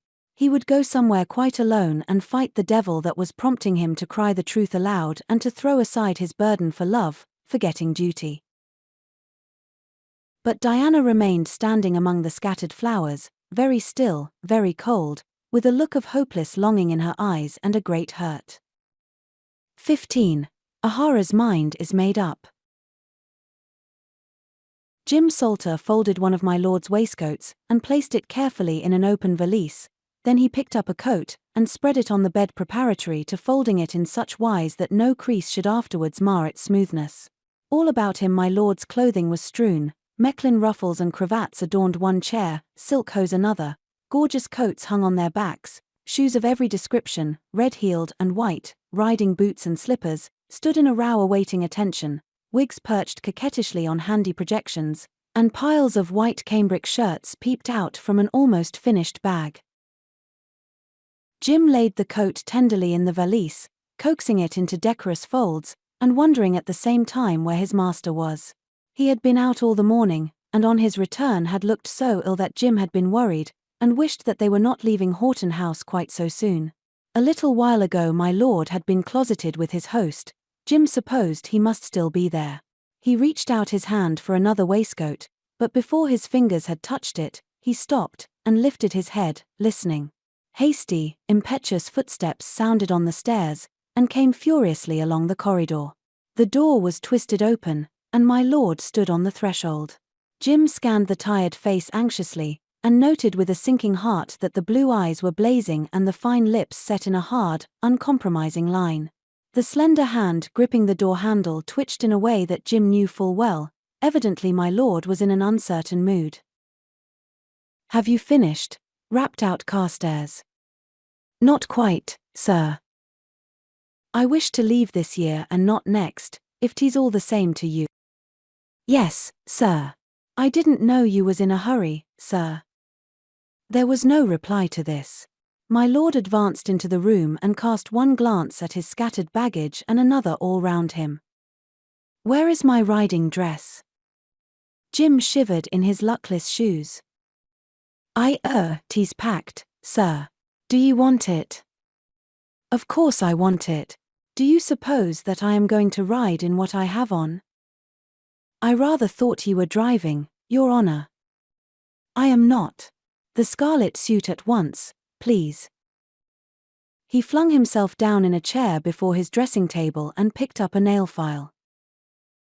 Salter eyed his reflection in the glass dismally, and made no movement to obey. After a moment my lord swung round. Well, what are you standing there for? Didn't you hear me? Sir, I did, but your pardon, sir, but do you think 'tis wise to ride today for the first time? The file slammed down onto the table. I am riding to Hawley this afternoon, said his master dangerously. 'Tis a matter of 15 miles or so, your honor. Hadn't ye better? Damn you, Jim, be quiet. Salter gave it up.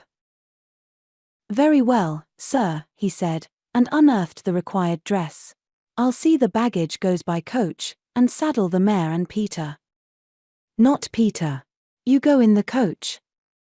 No, sir. What? My lord stared at him. There had been a note of finality in the respectful tone. My lord became icy. You forget yourself, Salter. I ask your pardon, sir. You will travel in charge of my things, as usual. Jim compressed his lips, and stowed a shoe away in one corner of the bag. You understand me? I understand ye well enough, sir. Then that is settled. No, sir. My lord dropped his eyeglass. What the devil do you mean, no, sir? I ask your pardon, sir, and I presume, but I can't and won't let ye ride alone with your wound but just healed. There was not a hint of defiance or impertinence in the quiet voice, but it held a great determination. You won't, eh? Do you imagine I am a child? No, sir. Or unable to take care of myself? I think ye are weaker than ye know, sir. Oh, you do you? Jim came up to him. Ye'll let me ride with ye, sir? I won't trouble ye, and I can ride behind, but I can't let ye go alone. Ye might faint, sir. I can assure you I am not like to be a pleasant companion, said Carstares with a savage little laugh. Why, sir, I understand there's something troubling ye. Will ye let me come? My lord scowled up at him, then relented suddenly. As you please. Thank ye, sir. Salter returned to his packing, cording one bag and placing it near the door, and quickly filling another. The piles of linen grew steadily smaller until they disappeared, and he retired into a cupboard to reappear with a great armful of coats and small clothes. For a long while my lord sat silent, staring blankly before him. He walked to the window and stood with his back to the room, looking out, then he turned and came back to his chair. Jim, watching him covertly, noted that the hard glitter had died out of his eyes, and that he looked wearier than ever. Carstares studied his nails for a moment in silence. Presently he spoke. Jim. Yes, sir? I shall be going abroad again shortly. If Carstares had remarked that it was a fine day, the man could not have shown less surprise. Shall we, sir? John looked across at him, smiling faintly. You'll come, Jim? I would go anywhere with ye, sir. And what about that little girl at Fittering? Salter blushed and stammered hopelessly. My dear fellow, since when have I been blind? Did you think I did not know? Why, sir, well, sir, yes, sir. Of course I knew. Can you leave her to come with me? I couldn't leave ye to stay with her, sir. Are you sure? I do not want you to come against your inclinations. Women ain't everything, sir. Are they not? I think they are, a great deal, said my lord wistfully. I'm mighty fond o' Mary, but she knows I must go with you. Does she? But is it quite fair to her? And I believe I am not minded to drag you cross-continent again. Ye won't leave me behind, sir? Ye couldn't do that. Sir, ye never thinking of going by yourself? I won't let ye. I am afraid I cannot spare you. But if you should change your mind, tell me. Is it a promise?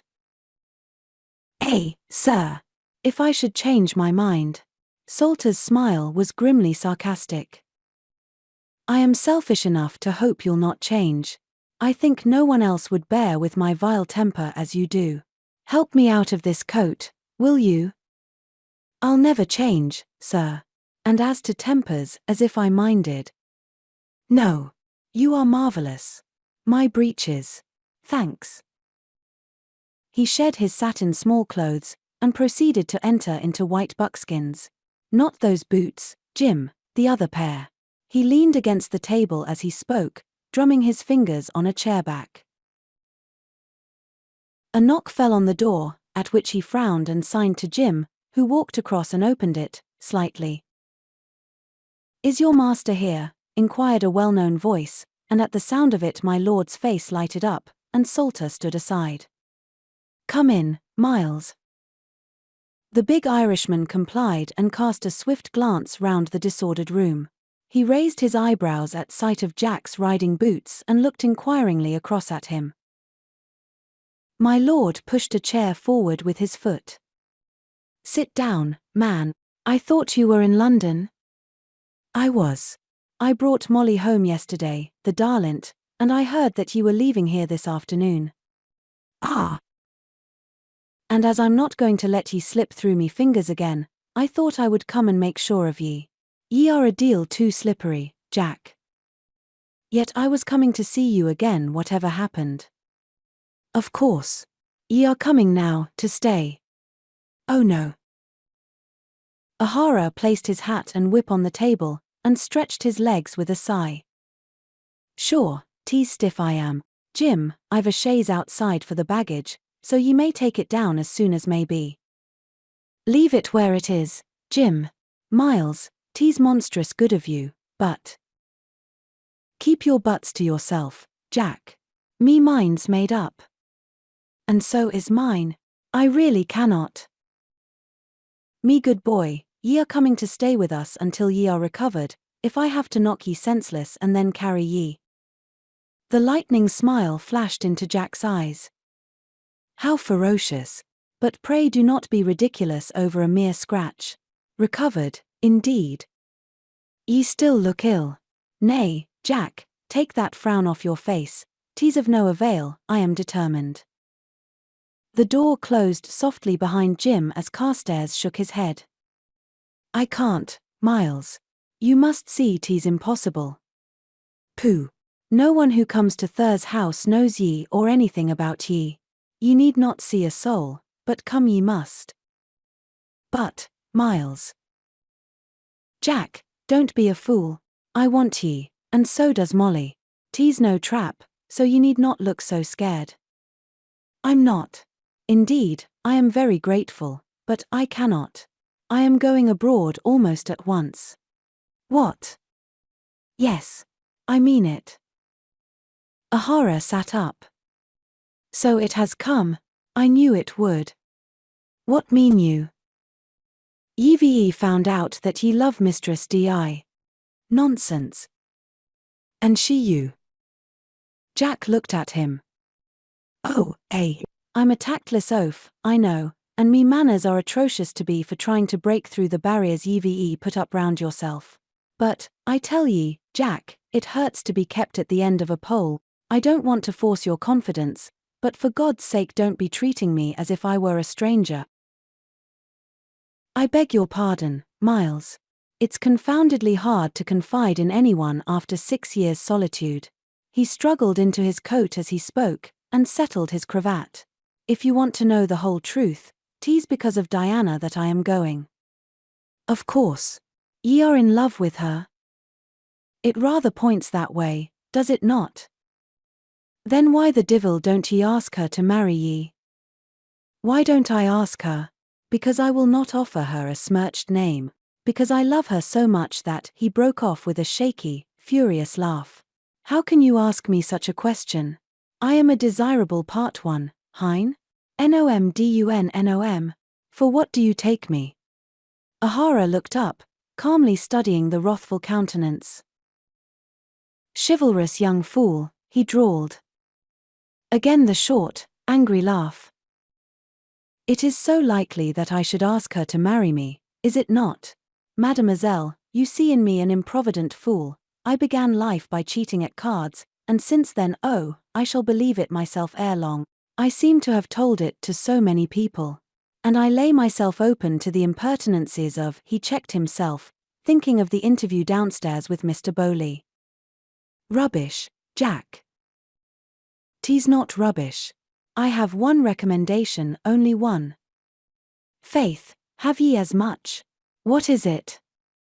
My lord laughed bitterly. I dress rather well.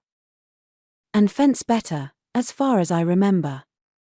I have reason to. That is but another point to damn me. What woman would marry a fencing master? Oh, my God! What a mess I have made of my life. He tried to laugh and failed miserably.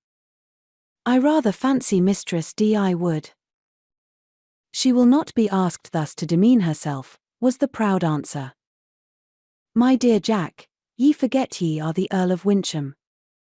A pretty earl. No thank you, Miles. Richard's son will be earl, no son of mine. Ahara brought his fist down on the table with a crash. Damn Richard and his son. My lord picked up a jeweled pin and, walking to the glass, proceeded to fasten it in his cravat. The other followed him with smouldering eyes. Retired into your shell again, he growled. Carstares, with his head slightly on one side, considered the effect of the pin. Then he came back to his friend. My dear Miles, the long and short of it is that I am an unreasonable grumbler. I made my bed, and I suppose I must on it. And will ye be after telling me who helped ye in the making of it? Carstares sat down and started to pull on one boot. I foresee we shall be at one another's throats ere long, he prophesied cheerfully. Did I tell you that I informed Mr. Bowley of my profession today? Miles forgot his anger in surprise. Ye never told him ye were a highwayman, he cried. Yes, I did. Why not? Why not? Why what? God help us all. Are ye daft, man? Do ye intend to tell every other person ye meet what ye are? Bedad, 'tis mad ye are entirely. Carstares sighed. I was afraid you would not understand. 'Twould take a wizard to understand ye. Another chivalrous impulse, I doubt not? Chiv. No. It is just that I could not let him think me an honourable gentleman. He took it well, on the whole, and is now frigidly polite. Polite? I should hope so. The old scarecrow, after ye'd saved his daughter on him, too. And 'twas he made ye so furious. Carstares laughed. He and myself. You see, he lectured me, quite kindly, on the error of my ways, and it hurt. 'Tis as well ye are coming to me then, the way things are with ye at present. My lord opened his mouth to speak, encountered a fiery glance, and shut it again. Anything to say? Inquired Ahara with a threatening gleam in his eye. No, sir, replied Jack meekly. Ye will come? Please. Ahara sprang up joyfully. Good lad. But I was afraid at one time. Put on your other boot while I go and look for that rascal of yours. He hurried out of the room to find Jim, who, having foreseen the result of the contest, was already stowing the luggage away on the chaise. Half an hour later, his adieus made, Jim and the baggage following, my lord rode out with Ahara on his way to Thur's house. For some time there was silence between the two men, with only a perfunctory remark or two on the fineness of the day and the freshness of the mare to break it. Carstares' mind was, as his friend well knew, dwelling on all that he had left behind him. His parting with Diana had been quite ordinary, she at least making no sign that he was anything beyond a chance acquaintance. Indeed, it had almost seemed to him that her attitude was slightly aloof, as if she had drawn a little into herself. Her hand when he had kissed it had been lifeless and cold, her smile sweetly remote. He knew that he had held the hand a fraction of a minute longer than was strictly in accordance with the rules of good manners, and he feared that he had clasped it in most unseemly wise, pressing it hard against his lips. He wondered whether she had remarked it. He little guessed that long after he had ridden out of sight, she continued to feel that pressure. If he could have seen her passionately kissing each finger separately for fear her lips might pass over the exact spot his had touched, his heart might have been lighter. It was true that she had retired into her shell, a little hurt at what she termed his man's blind obstinacy. She had laid her heart bare for him to read, she had offered herself to him as plainly as if she had spoken in terms less general than in the pleasance, she had fought desperately for her happiness, thrusting aside all thought of maiden modesty, and when she afterwards had realized what she had done, and tried to imagine what he must think of her, she had blushed dark, and mentally flayed herself for her lack of proper pride and manners. Terrified that he might think her immodest, overwhelmed with sudden shyness, she had been colder in her attitude towards him than she had intended, even in her anxiety not to appear forward. But in spite of her coldness, how intensely had she hoped that he would sense her love and all that she wanted him to know. Incomprehensible the ways of women. Not endowed with feminine perspicacity or intuition, how could John hope to understand her dual feelings? He only knew that he had hurt her, and that she had drawn back that she might not lay herself open to more. He could not hope to understand her when she did not fully understand herself. Reflecting on the swiftness with which love had come to them, he believed that with a like swiftness it might fade, at least from Diana's memory.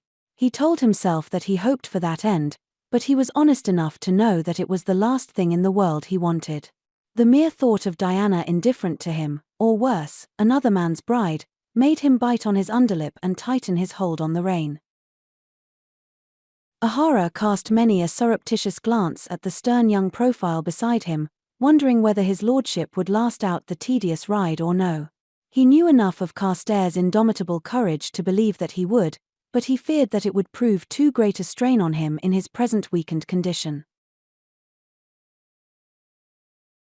Very wisely he made no attempt to draw Carstares out of his abstraction, but continued to push on in silence, past fields knee-deep in grass, soon to be hay, with sorrel and poppies growing apace, along lanes with hedges high above their heads on either side, over hill and down dale always in silence. Presently Ahara fell a little to the rear that he might study his friend without palpably turning to do so. He thought he had never seen Jack's face wear such a black look. The fine brows almost met over his nose with only two sharp furrows to separate them, the mouth was compressed, the chin a little prominent, and the eyes, staring ahead between Jenny's nervous ears, seemed to see all without absorbing anything. One hand at his hip was clenched on his riding whip, the other mechanically guided the mare. Ahara found himself admiring the lithe grace of the man, with his upright carriage and splendid seat. Suddenly, as if aware that he was being studied, my lord half turned his head and met Ahara's eyes. He gave a tiny shrug and with it seemed to throw off his oppression. The frown vanished, and he smiled. "I beg your pardon, Miles. I am a surly fellow." "Mayhap your shoulder troubles you," suggested Ahara tactfully. "No, I am barely conscious of it. I've no excuse beyond bad manners and a worse temper." From thence onward he set himself to entertain his friend, and if his laugh was sometimes rather forced, at least his wit was enough to keep Ahara in a pleasurable state of amusement for some miles. By the time they arrived at Thur's house, Carstares was suspiciously white about the mouth, and there was once more a furrow, this time of pain, between his brows.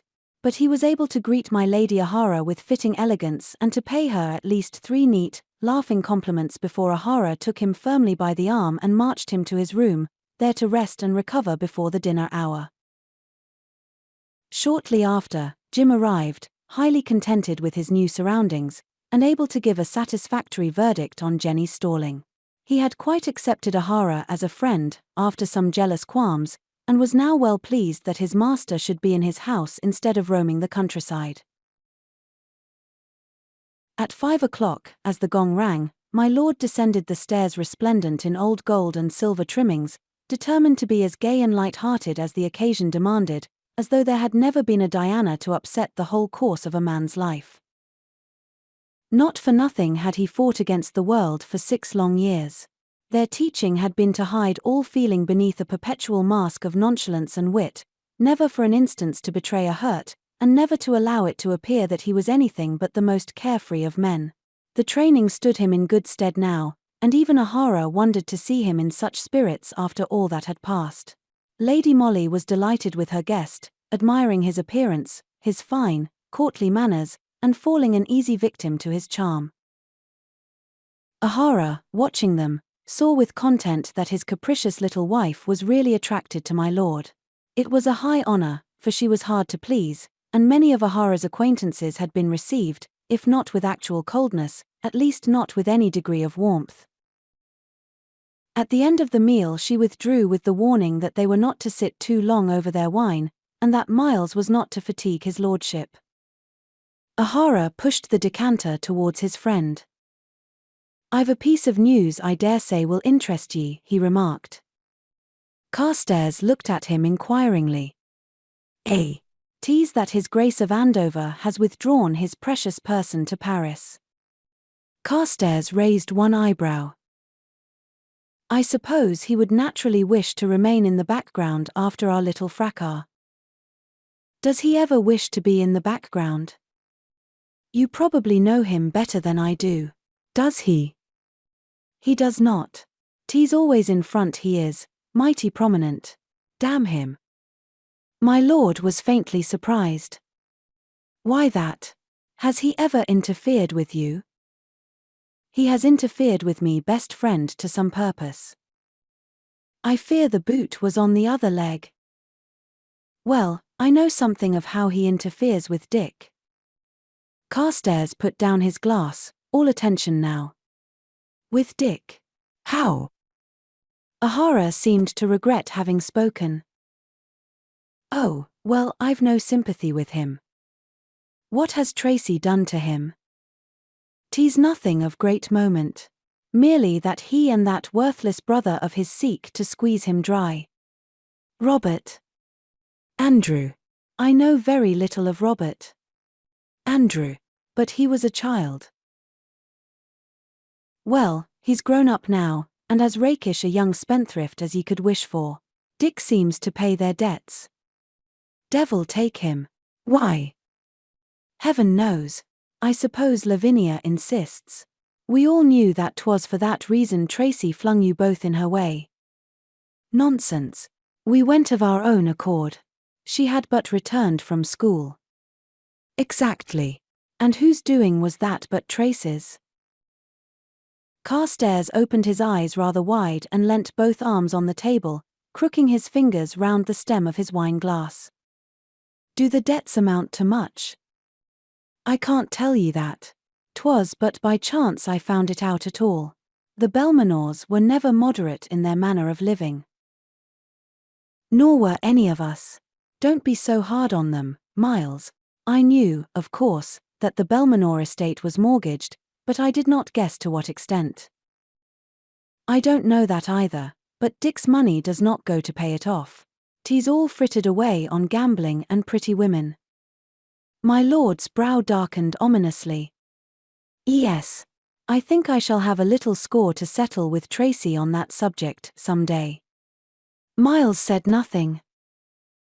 "But how does Dick manage without touching my money?" "I do not know." Ahara's tone implied that he cared less. "I hope he is not in debt himself," mused Carstares. "'Tis like enough he is in some muddle. I wish I might persuade him to accept the revenue." He frowned and drummed his fingers on the table. Ahara exploded. "Sure, 'twould be like you to be doing the same. Let the man alone for the Lord's sake, and don't be after worrying your head over a miserable spalpeen that did ye more harm than—" "Miles, I cannot allow you to speak so of Dick. You do not understand." "I understand well enough. 'Tis too Christian ye are entirely. And let us have an end of this farce of yours. I know that Dick cheated as well as you do, And I say 'tis unnatural for you to be wanting him to take your money after he's done you out of honor and all else." Carstares sipped his wine quietly, waiting for Miles' anger to evaporate, as it presently did, leaving him to glower balefully. Then he started to laugh. "Oh, Miles, let me go my own road. I'm a sore trial to you, I know." Then suddenly sobering, "But I want you not to think so hardly of Dick. You know enough of him to understand a little how it all came about. You know how extravagant he was and how often in debt. Can you not pardon the impulse of a mad moment?" "That I could pardon. What I cannot forgive is his unutterable meanness in letting you bear the blame." A horror, he was in love with Lavinia. "So were you." "Not so deeply. With me 'twas a boy's passion, but with him 'twas serious." Ahara remained silent, his mouth unusually hard. "Put yourself in his place," pleaded Jack. "If you—" "Thank you." Ahara laughed unpleasantly. "No, Jack, we shall not agree on this subject, and we had best leave it alone. I do not think you need worry about him, though. I believe he is not in debt. Does he have fair luck with his racing and his?" Ahara smiled grimly. "Dick is a very changed man, John. He does not keep racehorses, neither does he play cards, save for appearance's sake." "Dick not play? What then does he do?" "Manages your estates and conducts his wife to routs. When in town, bitterly, he inhabits your house." "Well, there is none else to use it. But I cannot imagine Dick turned sober. 'Tis easy to be righteous after the evil is done, I'm thinking." My lord ignored this remark. A curious smile played about his mouth. "Egad, Miles, 'tis very entertaining. I, the erstwhile sober member, what is the matter? Am now the profligate. I dice, I gamble, I rob. Dick the ne'er-do-weel is a saint. He lives a godly and righteous life, and is robbed by his wife's relations. After all, I do not think I envy him overmuch." "At least, you enjoy life more than he does," said Ahara, grinning. "For ye have no conscience to reckon with." Carstares' face was inscrutable. He touched his lips with his napkin and smiled. "As you say, I enjoy life the more, but as to conscience, I do not think it is that." Ahara glanced at him sitting sideways in his chair, one arm flung over its back. "Will ye be offended if I ask ye a question?" "Of course not." "Then, do ye intend to go back to this highroad robbery?" "I do not." "What then will you do?" The shadows vanished, and my lord laughed. "To tell you the truth, Miles, I've not yet settled that point. Fate will decide, not I." 16. Mr. Bettison Proposes. Mr. Bettison could make nothing of Diana of late. Her demeanor, at first so charming and so cheerful, had become listless, and even chilling. She seemed hardly to listen to some of his best tales, and twice she actually forgot to laugh at what was surely a most witty pleasantry. It struck him that she regarded him with a resentful eye, as if she objected to his presence at Horton House, and had no desire to be courted.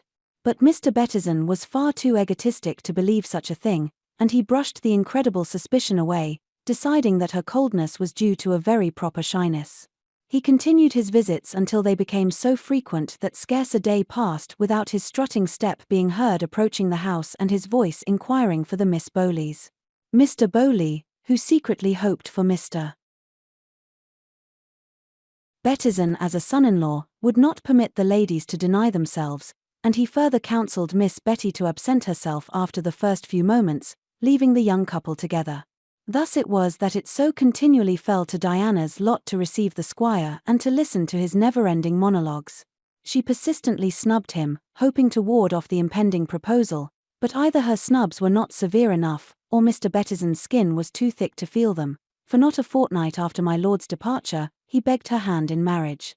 It was refused him with great firmness, but, taking the refusal for coquettishness, he pressed his suit still more amorously, and with such a self-assured air that Mistress Di became indignant. "Sir," she cried, "it seems you have indeed misread my attitude towards you." Mr. Bettison was struck dumb with amazement. It had never entered his brain that Diana could seriously refuse him. He could hardly believe his ears at this quite unmistakable tone of voice, and sat gaping. "I must beg," continued Diana, "I must beg that you will discontinue your all too frequent visits here. Please do not deem me unkind, but your persecution of me, I can call it nothing else, is wearying, and you will forgive the word tiresome. I confess I am surprised that you had not perceived your attentions to be distasteful to me." "Distasteful," cried Mr. Bettison, recovering after 2 or 3 unsuccessful attempts from his speechlessness. "Do you mean what you say, Miss Diana? That you will not wed me?" She nodded. "Yes, Mr. Bettison, I do." "And that my attentions are displeasing to you? Well, Miss Bowley. Well, indeed." Diana softened a little. "I am indeed sorry that you should have misconstrued." "No misconstruction, madam," snapped the squire, who was fast losing control over his temper.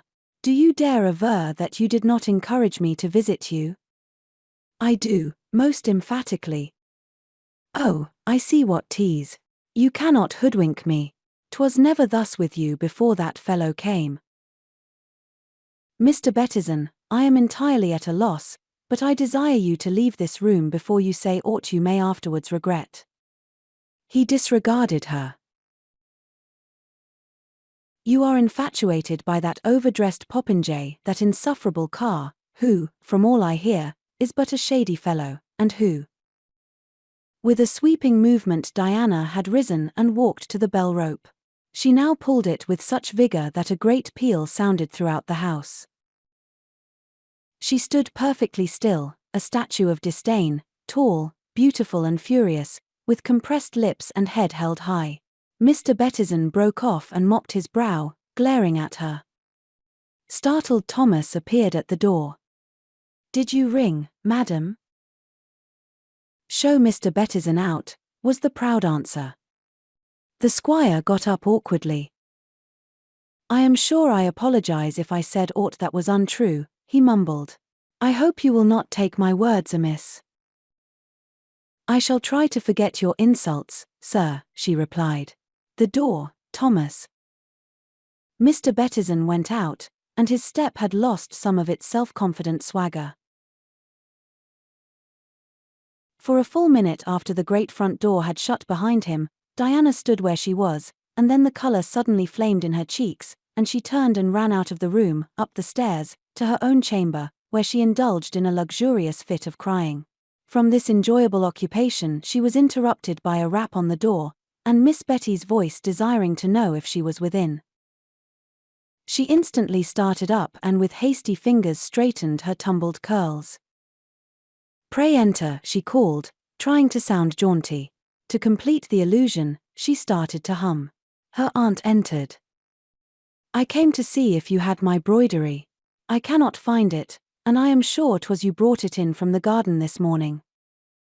"Yes, oh, yes, I am so sorry. 'Tis in that corner on the chair, I think," replied Diana, keeping her face averted.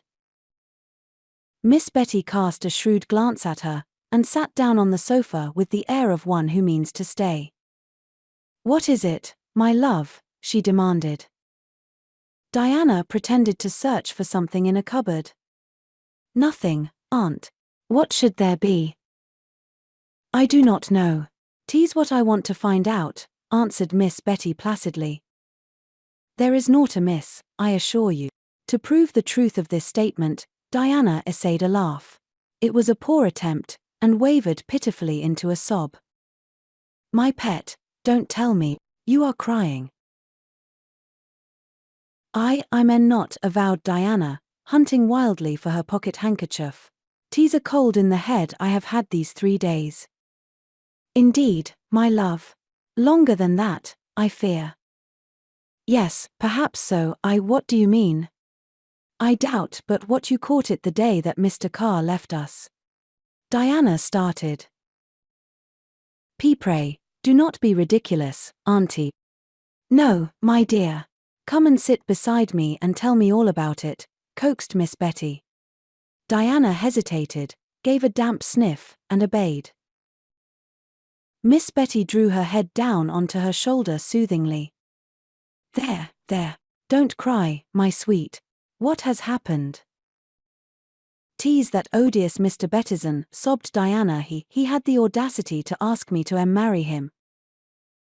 You don't say so, my love. I thought I heard him arrive. So you sent him about his business? And not before he had time to insult me. Insult you? Di. He dared to insinuate, oh no. He accused me outright of being infatuated by Mr. Carr. Infatuated? Over her head Miss Betty opened her eyes at her own reflection in the glass. The brute. But, of course, 'tis true. No answer. Is it not? The sobs came faster. Of course 'tis true, but how dared he say so? Di, my love, you really are in love with that boy? I asked him to marry me, and he wouldn't. Good gracious heavens. Miss Betty was genuinely horrified. My dear Diana. And not outright, but he understood, and he loves me, and I'd do it again tomorrow, if I could, immodest or no. So there. Yes, soothed Miss Betty hastily. Tell me all about it. Diana lifted her head. That's all. And he loves me, he does. Did he say so? No, but I could tell. And I love him, and I'd sooner die than live without him. And he won't ask me because he has not got a spotless past, and he'd be a cur, and horrid things, and my husband must not be an outcast, and I don't care. Her bewildered aunt unraveled this with difficulty. He'd be a cur if he asked you to marry him, she asked, with knitted brows. Yes. Because he's a highwayman. A highwayman.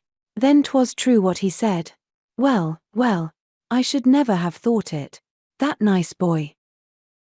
Diana disengaged herself. In her eyes was a threatening gleam. Don't dare say a word against him. No, of course not. I was only surprised. But I am thankfully glad he did not ask you, for all that. Glad? How can you be so cruel? My dear, you could not possibly marry a common felon, sobbed Diana. I can. And heaven alone knows what else he may have done. Why, child, he said himself that he had a spotty past. At this her niece gave a tearful giggle. La! What ails you now, Di? He never said spotty. Miss Betty smiled reluctantly. A doubtful past, then. I don't believe it. Her aunt pursed up her lips. I won't believe it. He couldn't be wicked. You forget he saved me. Miss Betty relented. No, I do not, my love, and, to be sure, I think he is a dear boy, but I also think 'twas very right of him to go away. She was enveloped in a rapturous embrace. Auntie, you know you love him almost as much as I do? No, that I do not, was the grim retort. I am not like to want to marry him. There was another watery giggle at this, and Diana went over to the dressing table to tidy her hair. I doubt I shall never see him again, she said wretchedly. Oh, auntie, if you could but have seen his dear, unhappy eyes. Stuff and nonsense. Not see him again, forsooth. He will call upon us in town. 'Tis but common politeness. You forget he is a highwayman, and not like to come nigh us again. Well, my dear, if he cares for you as you say he does, he will see to it that he takes up some decent occupation. Mayhap, he will go into the army, or what not. Then wait and see if he does not come to you. Do you think so? Doubtfully. Of course I do, sweetheart, and if he does not try to mend his ways, and you see him no more, why then, snap your fingers at him, my love, for he will not be worth one tear. Diana sighed and poured out some water to bathe her face with. Is not that sensible? Coaxed her aunt. She raised her head and looked unutterable scorn. I think 'tis remarkable silly, she answered. Then her dignity fell from her. Oh, are all men such big stupids? She cried. Most of 'em, nodded her aunt.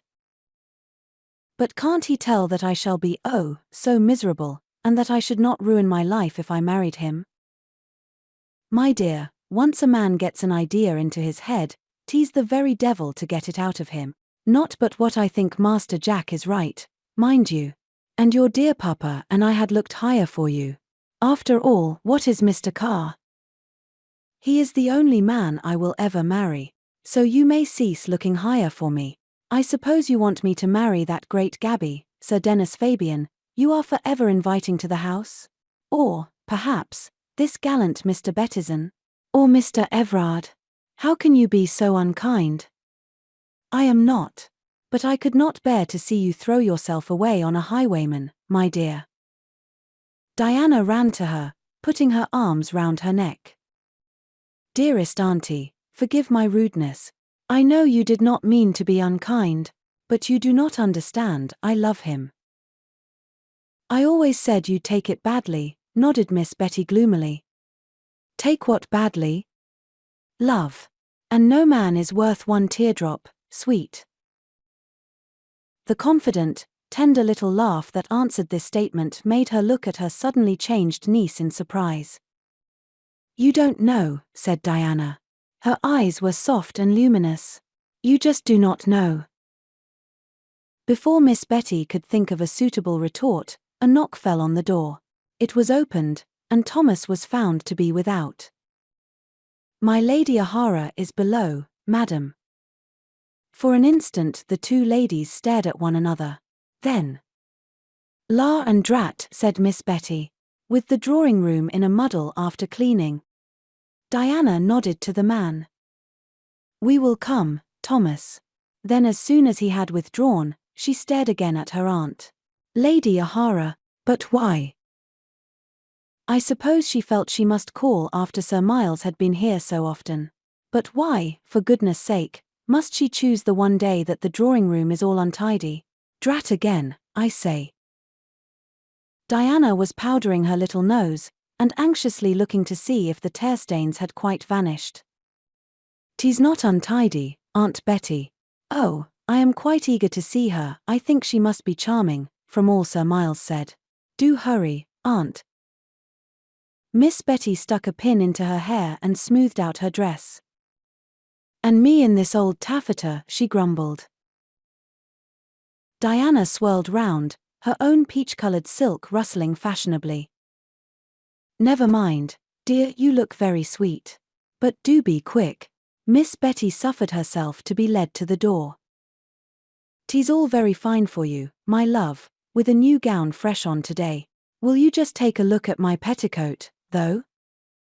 Nonsense, you are beautiful. Come. Together they descended the stairs, and went into the drawing-room. A dainty, very diminutive little lady arose from a chair at their entry, and came forward with outstretched hands, and such a fascinating smile that Miss Betty's ill humour vanished, and she responded to her visitor's deep curtsy with one of her best jerky dips. I am vastly delighted to welcome you, madam, she said primly. 'Tis good in you to come this long way to see us. She drew a chair forward for my lady, and presented her niece. Lady O'Hara gave the girl a swift, scrutinizing glance, and curtsied again. 'Tis a great pleasure to me to meet you at last, Miss Bowley, she smiled. My husband has told me so much of you, I declare I was all agog to meet you. Diana warmed instantly to the little lady's charm. Indeed, madam, we, too, have heard much of you from Sir Miles. We have wanted to meet you. Lady O'Hara seated herself and nodded briskly. I expect he told you some dreadful tales of me, she said happily. I must ask your pardon for not having visited you before, But, as I dare say you know, I have been away, and, gracious me, when I returned everything seemed topsy-turvy." She laughed across at Miss Betty. "I promise you I have had my hands full putting things to rights, Miss Bowley." Miss Betty drew her chair closer, and in a minute they were deep in truly feminine conversation. The prodigious extravagance of the servants, the helplessness of menfolk when left to themselves, and then London, its shops, its parks, the newest play. Lady O'Hara was begged to take a dish of Miss Betty's precious bohea, a very high honour indeed, and when Mr. Bowley came into the room he found his sister and daughter seated on either side of a pretty, animated little lady whom he had never before seen, talking hard, and partaking of tea and angel cakes. Whereupon he retired hastily and shut himself up in his library. 17. Lady O'Hara wins her point. Lady O'Hara looked across at her sleeping husband with no little severity in her glance. He was stretched in a chair beneath a giant oak, and she was busied with some needlework a few paces from him. O'Hara's eyes were shut and his mouth open. My lady frowned and coughed. She rasped her throat quite considerably, but it was not without effect. Her spouse shut his mouth and opened one lazy eyelid. Immediately my lady assumed an air of gentle mournfulness, and the eye regarding her twinkled a little, threatening to close. Molly looked reproachful, and began to speak in an aggrieved tone. "Indeed, and I do not think it at all kind in you to go to sleep when I want to talk, sir." O'Hara hastily opened the other eye. "Why, my love, I was not asleep. I was, thinking." "Do you say so, sir? And do you usually think with your mouth open, snoring?" O'Hara started up. "I'll swear I did not snore," he cried. "Molly, 'tis a wicked tease ye are." "Miles, 'tis a big baby you are," she mimicked. "There is a caterpillar on your wig, and 'tis on crooked." "The caterpillar?" asked O'Hara, bewildered. "No, stupid, the wig. I had best straighten it for you, I suppose." She rose and stooped over him, settling the wig and removing the caterpillar by means of 2 leaves, judiciously wielded. Then she dropped a kiss on her husband's brow and sat down at his feet. "First, you have never asked me where I was gone to all yesterday afternoon." O'Hara had been carefully broken in, and he now knew what was expected of him, and put on an expression of great interest. "Where did ye go, my lady?" "I went to call on Miss Bowley and her niece, sir." She looked up at him triumphantly and a little challengingly. "The devil ye did." "Certainly, sir. I knew that there was something in the air, and I remembered your letter to me saying that Jack was in love with Diana. So I thought I would go and see her for myself." Miles looked down at her half indulgently, half vexedly. "Did you, puss?" "I did. And I found that she was in love with him as well as he with her, of course." "Of course. Who could help falling in love with him? He's so monstrous captivating, I would like to marry him myself." She bent her head to hide the roguish smile that had sprung to her lips. "I beg your pardon?" asked O'Hara, startled.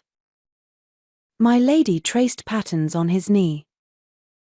"Provided, of course, that I had not already married you, Miles." But O'Hara had seen the smile. He heaved a great sigh, and said in lugubrious tones, "There is always the river, madam." My lady's finger wavered and stopped, and her hand tucked itself away into his. "That is not a nice joke, Miles." He laughed, and tweaked one of her curls. "Sure, and did ye not ask for it, Asthore?" "Of course I did not. But about Jack, dear." "I thought it was about Jack." "Miles, will you be quiet and attend?" "Yes, dear." "Very well, then. As I have told you, I drove over to Little Dean yesterday afternoon, and made the acquaintance of the Miss Bowleys." "And what did ye think of them?" "I thought Diana was wonderfully beautiful, such eyes, Miles, and such hair. Miss Bowley is very amiable, and so droll. I drank a dish of tea with them, and I spoke of Jack. Madcap, never tell me ye called him Carstares. No, you great Gabby. Of course I did not. As it chanced, Miss Bowley mentioned him first, and she called him Mr. Carr. So I did, too. And I noticed that Diana said scarce a word about him, and when she did 'twas of the coolest. That, of course, made me all the more certain that she loved him. Ahara was plainly puzzled. But why should you be certain if she did not speak of him, Alanna? 'Tis what you'll never understand, my dear, because you are but a man. But no matter, I knew. I quite adored Diana, and determined to talk to her alone. So I admired the roses, and she offered to escort me round the garden, which was what I wanted. We went out together. I think Diana must have liked me, for... Nonsense. Be quiet, Miles, for she dropped her ice and became quite friendly. And I talked a lot. She was aware of a convulsive movement above her, and a suppressed cough. She raised inquiring eyebrows. Well, sir? Nothing, Asthore, nothing. Go on with the tale you were saying. That I talked a lot. She paused, and her eyes dared him, then she dimpled and dropped her lashes over them. I shan't tell you all I said. A relieved sigh interrupted her. And if you continue to behave in this disagreeable fashion, I shall not say another word about anything. Having satisfied herself that he was not going to venture a retort, she continued. We had a long chat, and I gathered, from all she said and left unsaid, that Jack, for some foolish reason, will not ask her to marry him. Foolish reason, Asthore, he interrupted. Oh, I know you consider it a remarkable fine reason, but I tell you, 'tis rank cruelty to that poor child. As if she cared about highwaymen. 'Twas not so much that, I take it, as... Yes, but he could tell her he was innocent. Oh, Miles, do not look so provoking. Of course he could. I vow if you had treated me so, I would never have let you go until you had truly repented. I am of a mind to speak to Jack. 'Twould be an entertaining sight, but you'll kindly have a care how you touch him, my lady. He does not understand. I know she would be proud to marry him. And ye'd think it a fine thing in Jack to ask her, the way things are with him at present. I don't know. No, me love. Jack is right, he must first clear his name. Then, gracious goodness me, why does he not? Cried Molly, exasperated. This time it was Ahara's turn to look superior. Well, Alanna, that's a question ye cannot hope to understand, because ye are but a woman. Lady Ahara ignored the challenge. But what is to be done? Naught. He will have to work it out himself. He bound me to secrecy some time ago, or I would be tempted to speak to Richard. I quite hate Richard, she cried. He must be a selfish, unkind person. And now Jack swears he must go away almost at once, and, oh, you should have seen Diana's face of despair when I mentioned that he was going abroad again. Miles, we must keep him here as long as ever we can. Oh, dear, 'tis all very worrying. She broke off as Ahara pressed her hand warningly. My lord was coming across the lawn towards them. I am in dire disgrace, he said. I was left with your ferocious baby, Molly, and to quiet him, I gave him a string of beads that you had left on the table. My precious Indian wooden beads. Yes, I believe so. Anyway, the paint came off, and when Jane returned, David looked as though he had some horrible disease. She was most annoyed about it. He sat down in Molly's lately vacated chair, and carefully wiped a daub of green from his forefinger. Molly laughed. Poor Jane. She will have such a task to clean him. But you've arrived most opportunely. We were talking of you. Ahara groaned inwardly, and tried to frown her down. You were. I am flattered. May I ask what you were saying? Why, that we do not want you to go back to France. Ahara breathed again. That is very kind of you, my lady. I regret the necessity myself. Are you sure it is necessary? You might just as well live in a nice place near here, with a dear old woman to keep house for you, and Jim, and lots of pleasant things. My lord shook his head. No, thank you. Yes, yes. And later on you could choose a wife, she continued audaciously.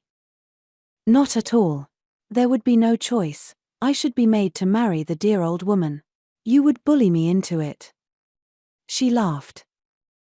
Seriously, Jack, could you not settle down near here? Not with that old woman, Molly. Never mind her, won't you consider it?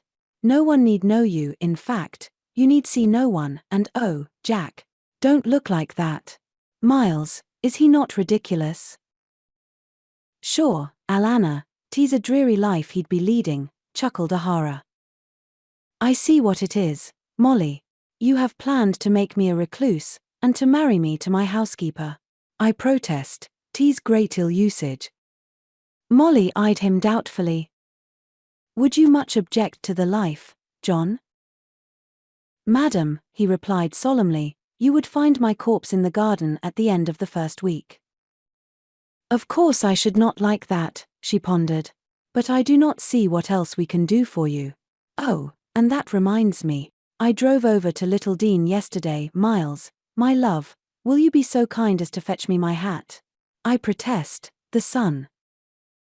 We will move more into the shade, said her disobliging husband. Oh, well, 'tis of no account, though I did hear that Brown was wanting to speak to you about the new cob.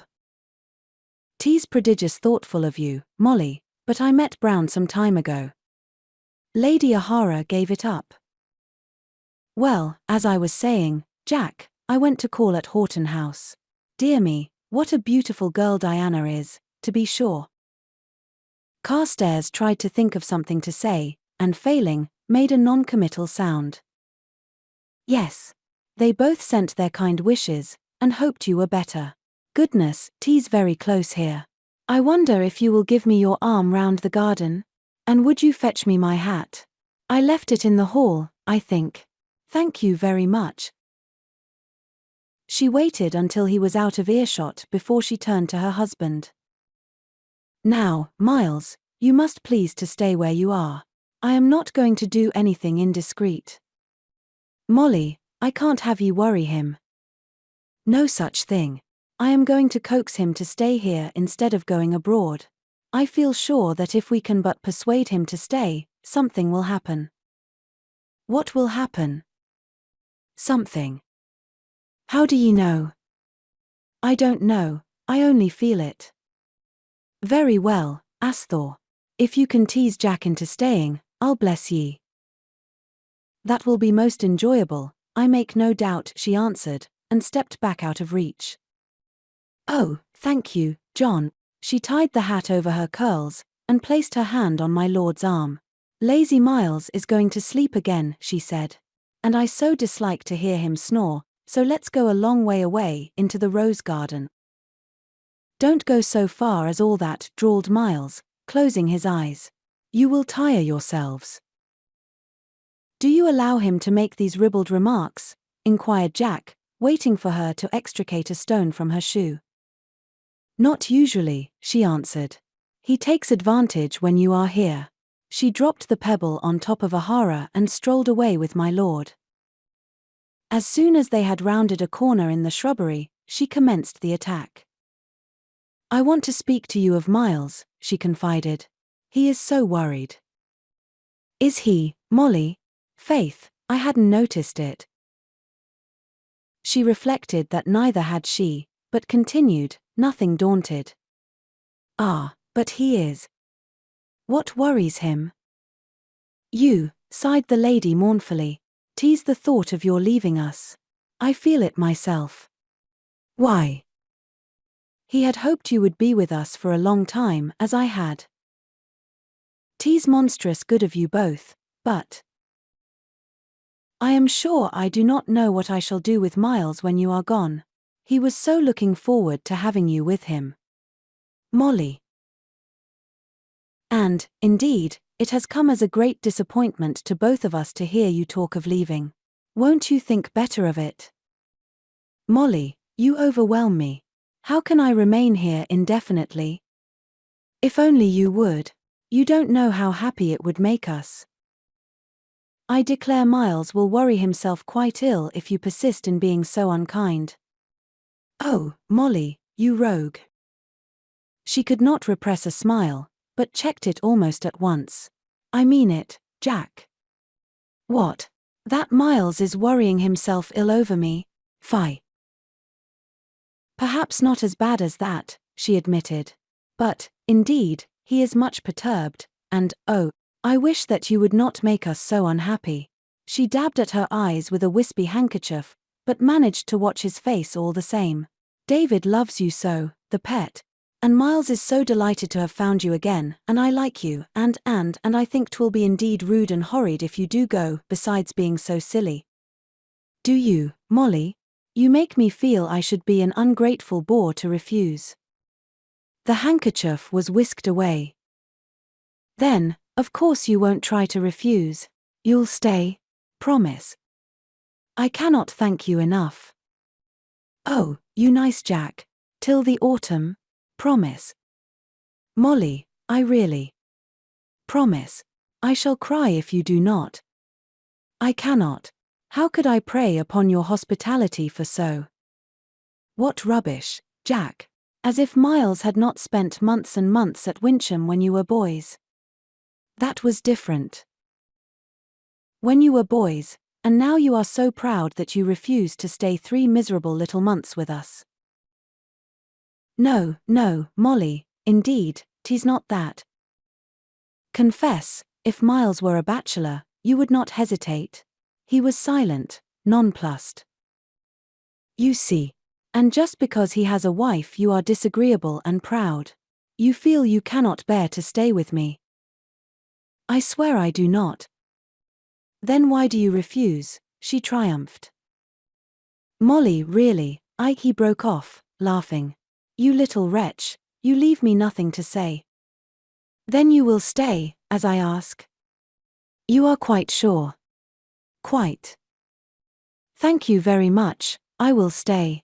'Tis monstrous good of you, I vow. When you are tired of me, say so.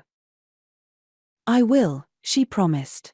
Oh, but we shall do famously. How pleased Miles will be.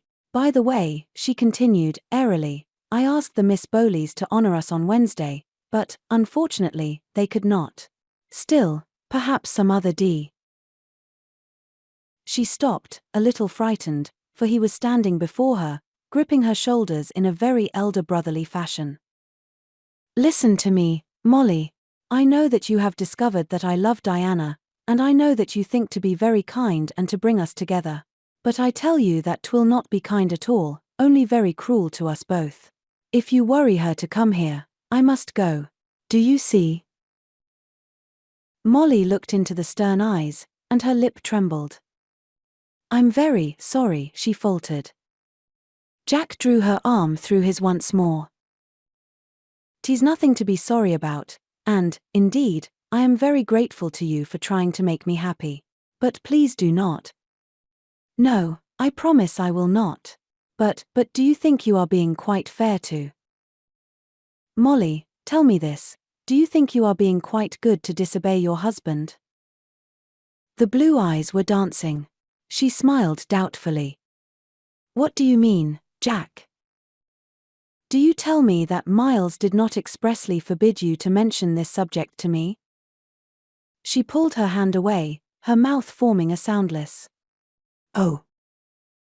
Well, well, well, how horrid of you, she cried, and shook her fist at him. I'm going now. Later, she found her husband in the library, and ran into his arms.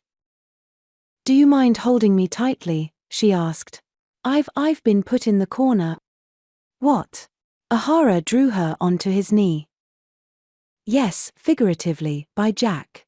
I think, perhaps, I shouldn't like to marry him after all. What has he done? Nothing. I'm afraid, polishing one of his buttons with an assiduous finger, I'm afraid that it was rather my own fault. Oh. Yes, but I only said very little about the Miss Bowleys, and he suddenly turned into an iceberg and made me feel like a naughty little girl. But he is going to stay, all the same, so kiss me, Miles. 18. Enter Captain Harold Lovelace. At the end of August, after having spent a moderately quiet summer in the country, Lady Lavinia was again seized with a longing for town and its attractions. She would not listen to Richard's warnings of the atrocious condition of the roads, declaring that she cared not one jot, and go to London she must. After that one protest he desisted, and promised to take her there the following week, secretly counting himself lucky to have kept her so long at Wyncham in comparative cheerfulness of spirits. Lavinia was overjoyed, kissed him again and again, scolded herself for being such a wicked tease, and set about making her preparations for the journey. The roads proved even worse than Richard had prophesied, and twice the coach nearly upset, and times without number stuck fast in the mire, causing the inmates much inconvenience. Carstares rode by the side of the heavy vehicle, in which were his wife, her maid, her tiny dog, and countless bandboxes and small parcels. In spite of the worry the constant stoppages entailed, he quite enjoyed the journey, for Lavinia was in excellent spirits, and made light of their mishaps, receiving each fresh one with roguish laughter and some witty remark. Even when the chimney of her bedchamber, at one of the inns at which they halted, smoked most vilely, she did not, as Richard quite expected she would, fly into a rage and refuse to spend another moment in the house, but after looking extremely doleful, cheered up and told dear Dicky that she would have his room while he should have hers. Then in the morning she would find him all dried up and smoked. In high good humour she went down to dinner with him, voted the partridges excellent, the pasties quite French, and the wine marvellously tolerable for such an out-of-the-way place, and kept him laughing at her antics until bedtime. The journey was, of necessity, very slow, not only on account of the bad roads, but because whenever my lady caught sight of wild roses growing on the hedges, she must stop to pluck some. Then she and Richard would stroll along for some way, he leading his horse, the coach following at a walking pace. All of which was very idyllic, and had the effect of sending Richard to the seventh heaven of content. When at length they arrived at Wyncham House, Mayfair, they found that the servants had arrived a week before, and had made good use of their time. Never, declared Lavinia, had the house looked so inviting, so spick and span. One of her black pages proffered a small monkey with much bowing and grinning, and the murmur of "Massa's present." Lady Lavinia flew to embrace her Dicky. How did he guess that she had for so long yearned for a monkey? Surely she had but once or twice mentioned it. Oh, he was the very best of husbands. She danced off to her apartments in a state of ecstasy. The beau monde was returning to town, and when, a few days later, Carstares conducted his wife to Ranelagh, they found the gardens fairly crowded and very gay. Lamps hung from tree branches, although it was still quite light, the fiddlers scraped away almost without a pause, fireworks shot up from one end, the summer houses had all been freshly painted, and the pavilion was a blaze of light. Consciousness of her beauty and the smartness of her Georgia silk gown, with its petticoat covered in gold net, considerably added to Lavinia's enjoyment. Her hair she wore powdered and elaborately curled down on both sides with dainty escalloped lace half concealing it, and a grey capuchin over all. Her tippet was gold-laced to match her petticoat, and to fasten it she wore a brooch composed of clustered rubies. Rubies also hung in her earrings, which last were of such length that the other ladies turned to stare in envy, and the bracelets that she wore over her long gloves flashed also with the great red stones. She was well pleased with Richard's appearance, and reflected that, when he chose, he could be very fashionable indeed. The claret-coloured velvet he was wearing was most distinguished, and the gold clocks to his hose quite ravishing. They had not been in the gardens 10 minutes before a little crowd of men had gathered around them, professing themselves enraptured to behold the fair Lady Lavinia once more. One of them fetched her a chair, another a glass of negus, and the rest hovered eagerly about her. Becomingly flushed with triumph, my lady gave her little hand to Mr. Selwyn, who had been once a very ardent admirer, laughed at his neat compliment, and declared that he was a dreadful flattering demon, and positively she would not listen to her. Sir Gregory Markham, who brought her the negus, she discovered to have just returned from Paris. On hearing this, she broke off in the middle of a conversation with an enchanted French chevalier and turned to him, raising her china blue eyes to his face and clasping tight-gloved hands. "Oh, Sir Gregory, Paris? Then tell me, please, tell me, have you seen my darling devil?" "Why, yes, madam," responded Markham, handing her the glass he held. She sipped the negus, and gave it to the chevalier to take care of. "I declare, I quite love you then," she exclaimed. "What is he doing, and, oh, when will he return to England?" Sir Gregory smiled. "How can I say?" he drawled. "I fear Monsieur est amuse." She flirted her fan before her face. "Dreadful creature," she cried. "How dare you say such things?" "Belmanoir?" inquired Lord D'Egmont, twirling his cane. "Enamoured of the pompadour, is he not, saving your presence, Lady Lavy?" Lavinia let fall her fan. "The pompadour. He had best have a care. I believe there has already been some unpleasantness between His Majesty and the fair Jean on the subject of devil. Since then she is supposed to have turned on him a cold shoulder." "I heard 'twas he wearied of madam," said Markham. "Well, whichever it was, I am glad the episode is closed," decided Lavinia. "'Tis too dangerous a game to play with Louis mistresses. Oh, mon cher chevalier, if I had not forgot your presence. But I am sure you say dreadful ill-natured things of our George, now don't you? Oh, and have you held my negus all this time? How monstrous good of you. There, I will drink it, and Julian shall take the glass away. Voila." She handed it to D'Egmont and rapped Mr. Selwyn's knuckles with her fan, looking archly up at him as he stood behind her chair. "Naughty man. Will you have done whispering in my ear? I vow I will not listen to your impudences. No, nor laugh at them neither. Sir Gregory, you have given me no answer. When will Tracy return? For the Cavendish rout on Wednesday week? Ah, say yes." "Certainly I will say yes, fair tormentor, but, to tell the truth, Tracy said no word of coming to London when I saw him." She pouted. "Now I hate you, Sir Gregory, and he has been absent since May. Oh, Julian, back already? You shall escort me to the fireworks then. Oh, my fan. Where is it? I know I dropped it on the ground, Selwyn. If you have taken it, oh, Dicky, you have it. Thank you. See, I am going with Julian, and you may ogle Mrs. Clive, whom I see walking over there. Yes, positively you may, and I shall not be jealous. Very well, Julian, I am coming. Chevalier, I shall hope to see you at the rout on Wednesday week, but you must wait upon me before then." The Frenchman brightened. "Madam is too good. I may then call at Wyncham House? Vraiment, I shall but exist until then." In a perfectly audible whisper, he confided to Wilding that Milady était ravissante, mais ravissante.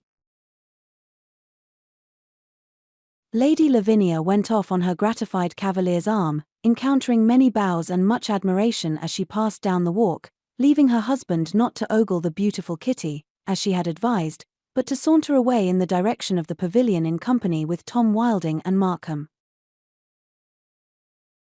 D'Egmont guided my lady into one of the winding alleys, and they presently came out on a large lawn, dotted over with people of all conditions. Towards them was coming Lavinia's brother, Colonel Lord Robert Belmanoir, very richly clad and rakish in appearance. When he saw his sister, a look of surprise came into his florid face, and he made her a sweeping leg. "'Pon my honour, Lavinia." My lady was not fond of her brother, and acknowledged the salutation with a brief nod. "I am delighted to see you, Robert," she said primly. "The mere word delighted in no way expresses my sensations," replied the colonel in the drawling, rather unpleasant voice peculiar both to him and to the Duke. "Your servant, D'Egmont. I imagined, Lavy, that you were in the country." Richard brought me to town last Tuesday, she answered. How unwise of him, taunted the colonel. Or had he no choice? She tossed her head angrily. If you are minded to be disagreeable, Robert, pray do not let me detain you, she flashed. D'Egmont was quite unembarrassed by this interchange of civilities. He knew the Belmanoir family too well to be made uncomfortable by their bickerings. Shall we leave him?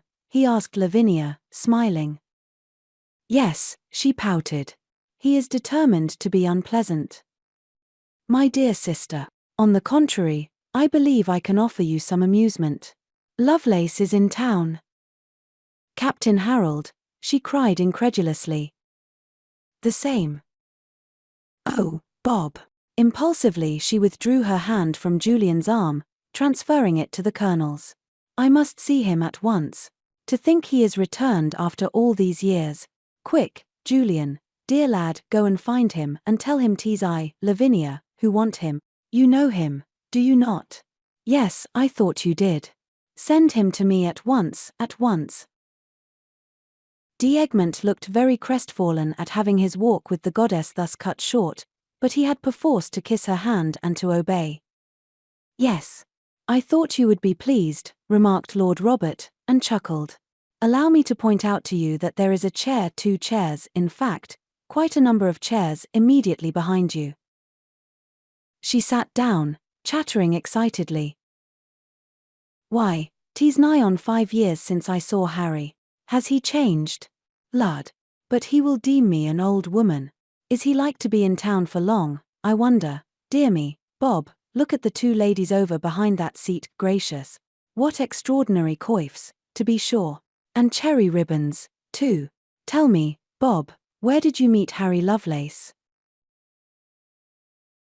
The colonel, who, far from attending to her monologue, had been sending amorous glances across to a palpably embarrassed girl, who hung on her papa's arm while that gentleman stopped to speak to a stout dowager, brought his gaze reluctantly back to his sister. What's that you say, Lavy? How provoking of you not to listen to me. I asked where you met Harold. Where I met him? Let me see, where did I meet him? Oh, I remember. At the cocoa tree, a fortnight since. And he is altered? Not in any way, dear sister. He is the same mad, reckless rakehell as ever. And unmarried. How delightful. Oh, I shall be so glad to see him again. You must present him to Richard, sneered the colonel, as an old flame. I must, indeed, she agreed, his sarcasm passing over her head. Oh, I see him. Look. Coming across the grass. She rose to meet the tall, fair young guardsman who came swiftly towards her, curtsying as only Lady Lavinia could curtsy, with such stateliness and coquetry. Captain Lovelace. She put forward both her hands. Lovelace caught them in his, and bent his head over them so that the soft, powdered curls of his loose wig fell all about his face. Lady Lavinia, enchantress, I can find no words. I am dumb. And I. In that case, drawled the colonel, you are not like to be very entertaining company. Pray give me leave. He bowed and sauntered away down the path with a peculiarly malicious smile on his lips. Lavinia and Lovelace found 2 chairs, slightly apart from the rest, and sat down, talking eagerly. Captain Lovelace, I believe you had forgot me, she rallied him.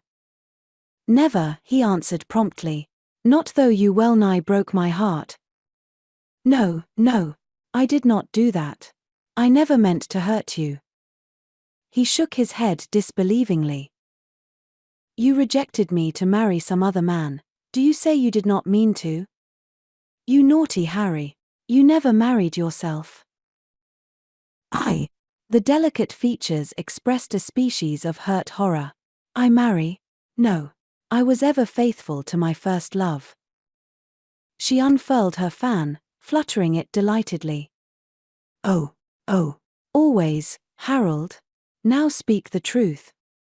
Nearly always, he amended. Disagreeable man. You admit you had lapses then? So very trivial, my dear, he excused himself. And I swear my first action on coming to London was to call at Wyncham House. Imagine my disappointment, my incalculable gloom, on the top of having already dropped 1,000 at faro, when I found the shell void, and Venus. She stopped him, her fan held ready for chastisement. Sir, you said your first action was to call upon me. He smiled, shaking back his curls. I should have said, my first action of any importance. You do not deem losing 1,000 guineas important? She asked wistfully. Well, hardly. One must enjoy life, and what's 1,000, after all? I had my pleasure out of it. Yes, she breathed, her eyes sparkling. That is how I think.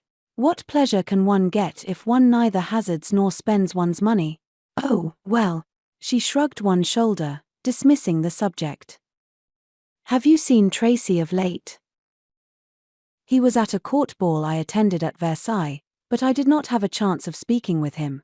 I heard he was very popular at Paris. Eh, she said proudly. He has the French air. I so desire to see him again, but I fear he does not think of returning. I know he was promised for the Duchess of Devonshire's rout months ago, before even the date was fixed. She so dotes on him, but I do not expect to see him there. She sighed and drummed on the ground with her diamond-buckled shoe. Harry, I am chilled. Take me to the pavilion. I doubt they are dancing, and Dicky will be there. Dicky, he repeated. Dicky. Lavinia, do not tell me there is another claimant to your heart. Wicked, indelicate creature, tease my husband. Your husband, Enfin. She cast him a sidelong glance of mingled coquetry and reproof. Your mind is at rest again, I trust. Of course. A husband. Pooh, a bagatelle, no more. My husband is not a bagatelle, she laughed. I am very fond of him. This grows serious, he frowned. Tea's very unfashionable, surely? She met his teasing eyes and cast down her lashes.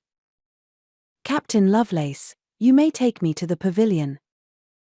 Sweet tormentor, not until you cease so to misname me. Harold, I am indeed chilly, she said plaintively and snatched her hand from his lips. No, no. People will stare. Look, there is my odious brother returning. I declare I will not stay to listen to his hateful, sneering remarks. Come. They walked across the grass together, keeping up a running fire of raillery, punctuated on his side by extravagant compliments filled with classical allusions, all more or less erroneous, and on hers by delighted little laughs and mock scoldings. So they came to the pavilion, where the musicians fiddled for those who wished to dance, and where most of the company had assembled now that it was growing chilly without. Down one end of the hall, card tables were set out, where members of both sexes diced and gambled, drinking glasses of Burgundy or Negus, the men toasting the ladies, and very often the ladies returning the toasts with much archness and low curtsying. Lavinia cast off her capuchin and plumed her feathers, giving a surreptitious shake to her ruched skirts and smoothing her ruffles. She rustled forward with great stateliness, fan unfurled, head held high, her gloved fingers resting lightly on Lovelace's velvet-clad arm. Richard, hearing the little stir caused by her entry, glanced up and perceived her. He did not recognize her companion, but the sparkle in her eyes and the happy curve to her full lips were quite enough to tell him that it was someone whom she was very contented to have met. He had ample opportunity for studying Lovelace as the good-looking pair drew near, and he could not but admire the delicate, handsome face with the grey eyes that held a laugh in them, the pleasure-loving, well-curved mouth, and the chin that spoke of determination. Here was not one of Lavinia's lisping, painted puppy dogs, for in spite of the effeminate curls, it was easy to see that this man had character and a will of his own, and, above all, a great charm of manner. He saw Lavinia blush and rap the captain's knuckles in answer to some remark, and his heart sank. He rose and came to meet them. Lady Lavinia smiled sweetly upon him, and patted his arm with a possessive little air. Dicky dear, I have found an old friend, a very old friend. Is it not agreeable? Captain Lovelace, Mr. Carstares. The two men bowed, Richard with reluctancy, the captain with easy bonhomie. Sir, I claim to be a worshipper at the shrine of which you, I believe, are high priest, he said impudently, and bowed again, this time to my lady. You are one of many, sir, smiled Richard. Lady Devereux came tripping up to them, and kissed Lavinia with a great show of affection. My dearest life. My sweet Lavinia. Lady Lavinia presented a powdered cheek. Dearest Fanny, how charming to see you again, she cooed. Through her lashes she gazed at her friend's enormous headdress, with its rolls of powdered curls and the imitation flowers perched upon the top of the erection. But, my angel, exclaimed Lady Fanny, stepping back to view her, surely you have been ill? How strange, smiled Lavinia. I was about to ask you that same question, my dear. 'Tis age, I doubt not. Do we both look such dreadful hags? She turned her bewitching little countenance to the men, and smiled appealingly. Compliments showered upon her, and Lady Devereux, who was conscious that her own sallow countenance, in spite of rouge and powder, must appear even more sallow beside Lavinia's pink and whiteness, flushed in annoyance and turned away, begging her dearest Lavy to come to the faro with her. But Lavinia, it appeared, was going to watch the dicing at Richard's table. She vowed she should bring him monstrous good luck. I don't doubt it, my dear, replied her husband, but I am not playing tonight. Will you not take your luck to Bob? He nodded to where the colonel was lounging, dicebox in hand. Lavinia pouted. No, I want you to play. 'Tis of no avail, Lady Lavinia, drawled Sir Gregory. Richard is the very devil tonight. Selwyn, rattling his dice, paused, and looked round at Markham with a face of innocent surprise. Then he turned slowly and stared at Carstares' grave, almost stern countenance, with even more surprise. He started to rattle the dice again, and shifted back to face his opponent, with pursed lips. Is he inquired with studied depression. Even Lavinia joined in the general laugh, not so much at the wit's words as at his comic expression, and the extreme deliberation with which he had enacted the little scene. Someone cried a bet to Lovelace, which was promptly accepted, and Lavinia's eyes glowed afresh as she followed the captain to a table. Richard went to fetch her some refreshment, and on his return, found her leaning over Lovelace's chair, her hand on his shoulder, eagerly casting the dice onto the table. He was in time to see her clap her hands and to hear her cry of, "My luck! Oh, my luck is in. I will throw again." Glancing round she caught sight of her husband, and her face fell. "Do you mind, Dickie?" she pleaded. He did mind, but he could not appear churlish before all these men, so he laughed and shook his head, and went to her elbow to watch her play.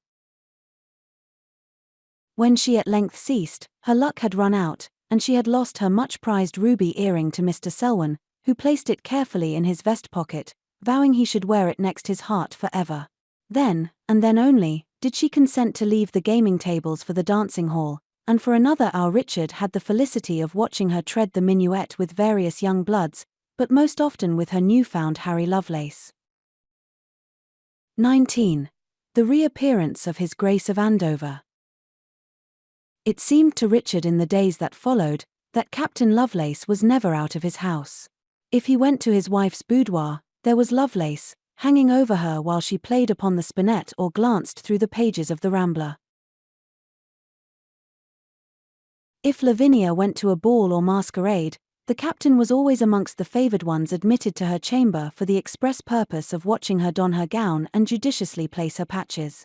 If Carstares begged his wife's company one morning, she was full of regrets. Harry was calling to take her to Vauxhall or to Spring Gardens.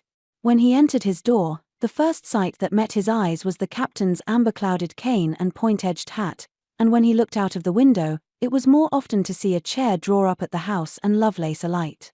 After patiently enduring a week of his continued presence, Carstares remonstrated with his wife. She must not encourage her friend to spend all his time at Grosvenor Square.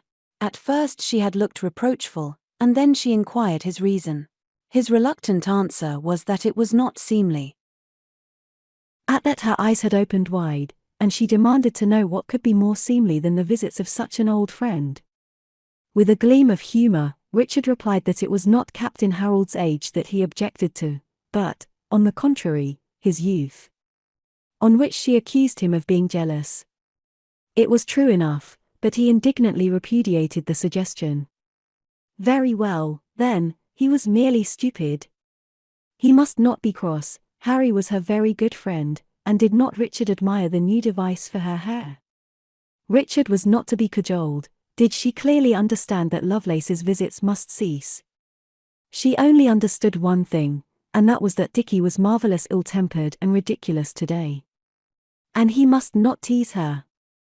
Yes, she would be very good, but so must he. And now she was going shopping, and she would require at least 20 guineas. In spite of her promise to be good, she made no attempt to discourage Lovelace's attentions, always smiling charmingly upon him and beckoning him to her side. It was the morning of the Duchess of Devonshire's rout that Carstares again broached the subject. My lady was in bed, her fair hair unpowdered and streaming all about her shoulders, her chocolate on a small table at her side and countless billets due from admirers scattered on the sheet. In her hand she held a bouquet of white roses with a card attached bearing, in bold, sprawling characters, the initials H.L. Perhaps it was the sight of those incriminating letters that roused Richard's anger. At all events, with a violence quite unlike his usual gentle politeness, he snatched the flowers from her hand, and sent them whizzing into a corner. "Let there be an end to all this folly," he cried. Lavinia raised herself on one elbow, astonished. How dare you?" she gasped. "It has come to that," he answered. "How dare I, your husband, try to control your actions in any way? I tell you, Lavinia, I have had enough of your antics, and I will not longer put up with them." What in heaven's name ails you, Richard?" "This. I will not countenance that puppy's invasion of my house." He made a furious gesture towards the wilted bouquet. "Neither will I permit you to make yourself the talk of London through him." I make myself the talk of London? How dare you? Oh, how dare you? I beg you will cease that foolishness. There is no question of my daring. How dare you disobey me, as you have been doing all this past week?" She cowered away from him. "Dickie." "'Tis very well to cry Dickie, and to smile, but I have experienced that before. Sometimes I think you are utterly without heart, a selfish, vain, extravagant woman." The childish lips trembled. Lady Lavinia buried her face in the pillows, sobbing. Carstares' face softened. "I beg your pardon, my dear. Mayhap that was unjust. And cruel, and cruel, and cruel. Forgive me." She twined white, satiny arms about his neck. "You did not mean it." "No. I mean that I will not allow Lovelace to dangle after you, however." She flung away from him. "You have no right to speak like that. I knew Harry long before I ever set eyes on you." He winced. "You infer that he is more to you than I am?" "No. Though you try to make me hate you. No. I love you best. But I will not send Harry away. Not if I order it." "Order it. Order it. No. No. 1,000 times no. I do order it. And I refuse to listen to you." "By God, madam, you need a lesson," he flamed. "I am minded to take you back to Wyncham this very day, and I promise you that, an you do not obey me in this, to Wyncham you shall go." He stamped out of the room as he spoke, and she sank back amongst her pillows, white and trembling with fury. As soon as she was dressed, she flounced downstairs, bent on finishing the quarrel.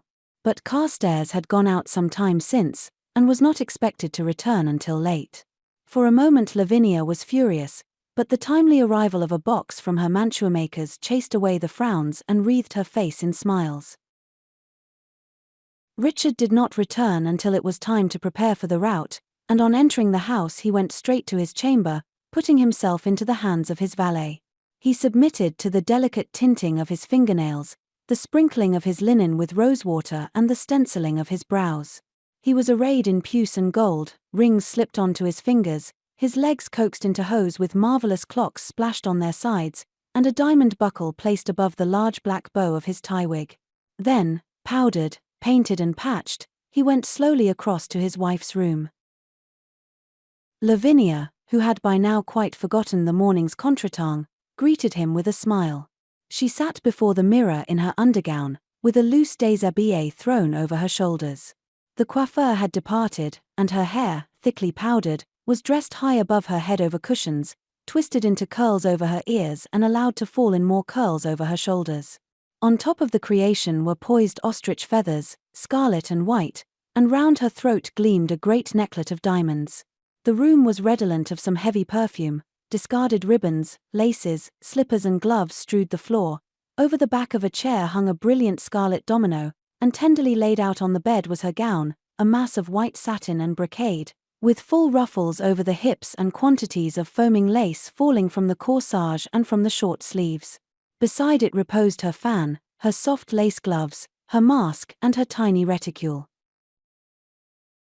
Carstares gingerly sat down on the extreme edge of a chair and watched the maid tint his wife's already perfect cheeks.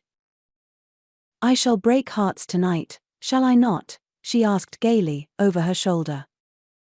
"I do not doubt it," he answered shortly. "And you, Dicky?" She turned round to look at him. "Puce. 'Tis not the colour I should have chosen, but 'tis well enough. A new wig, surely?" "Eh?" Her eyes questioned his coldness, and she suddenly remembered the events of the morning. So he was sulky? Very well. Monsieur should see.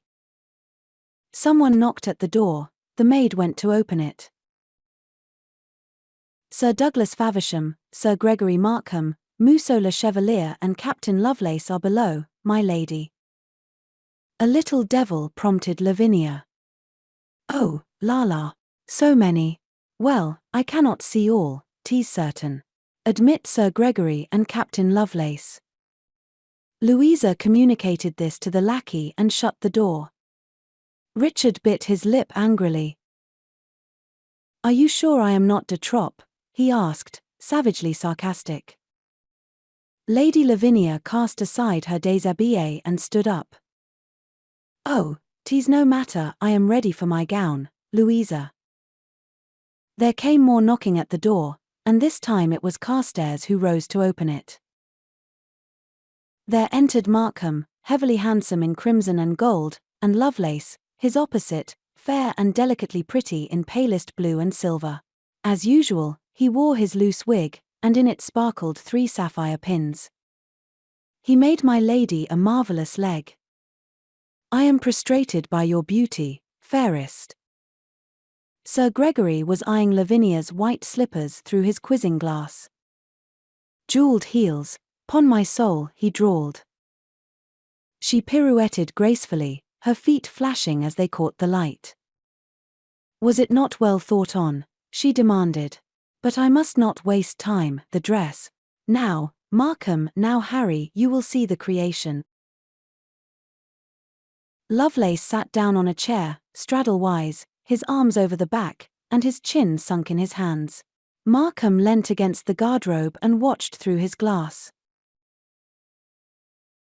When the dress was at last arranged, the suggested improvements in the matter of lace, ribbons, and the adjustment of a brooch thoroughly discussed, bracelets fixed on her arms and the flaming domino draped about her, it was full 3/4 of an hour later, and Carstares was becoming impatient.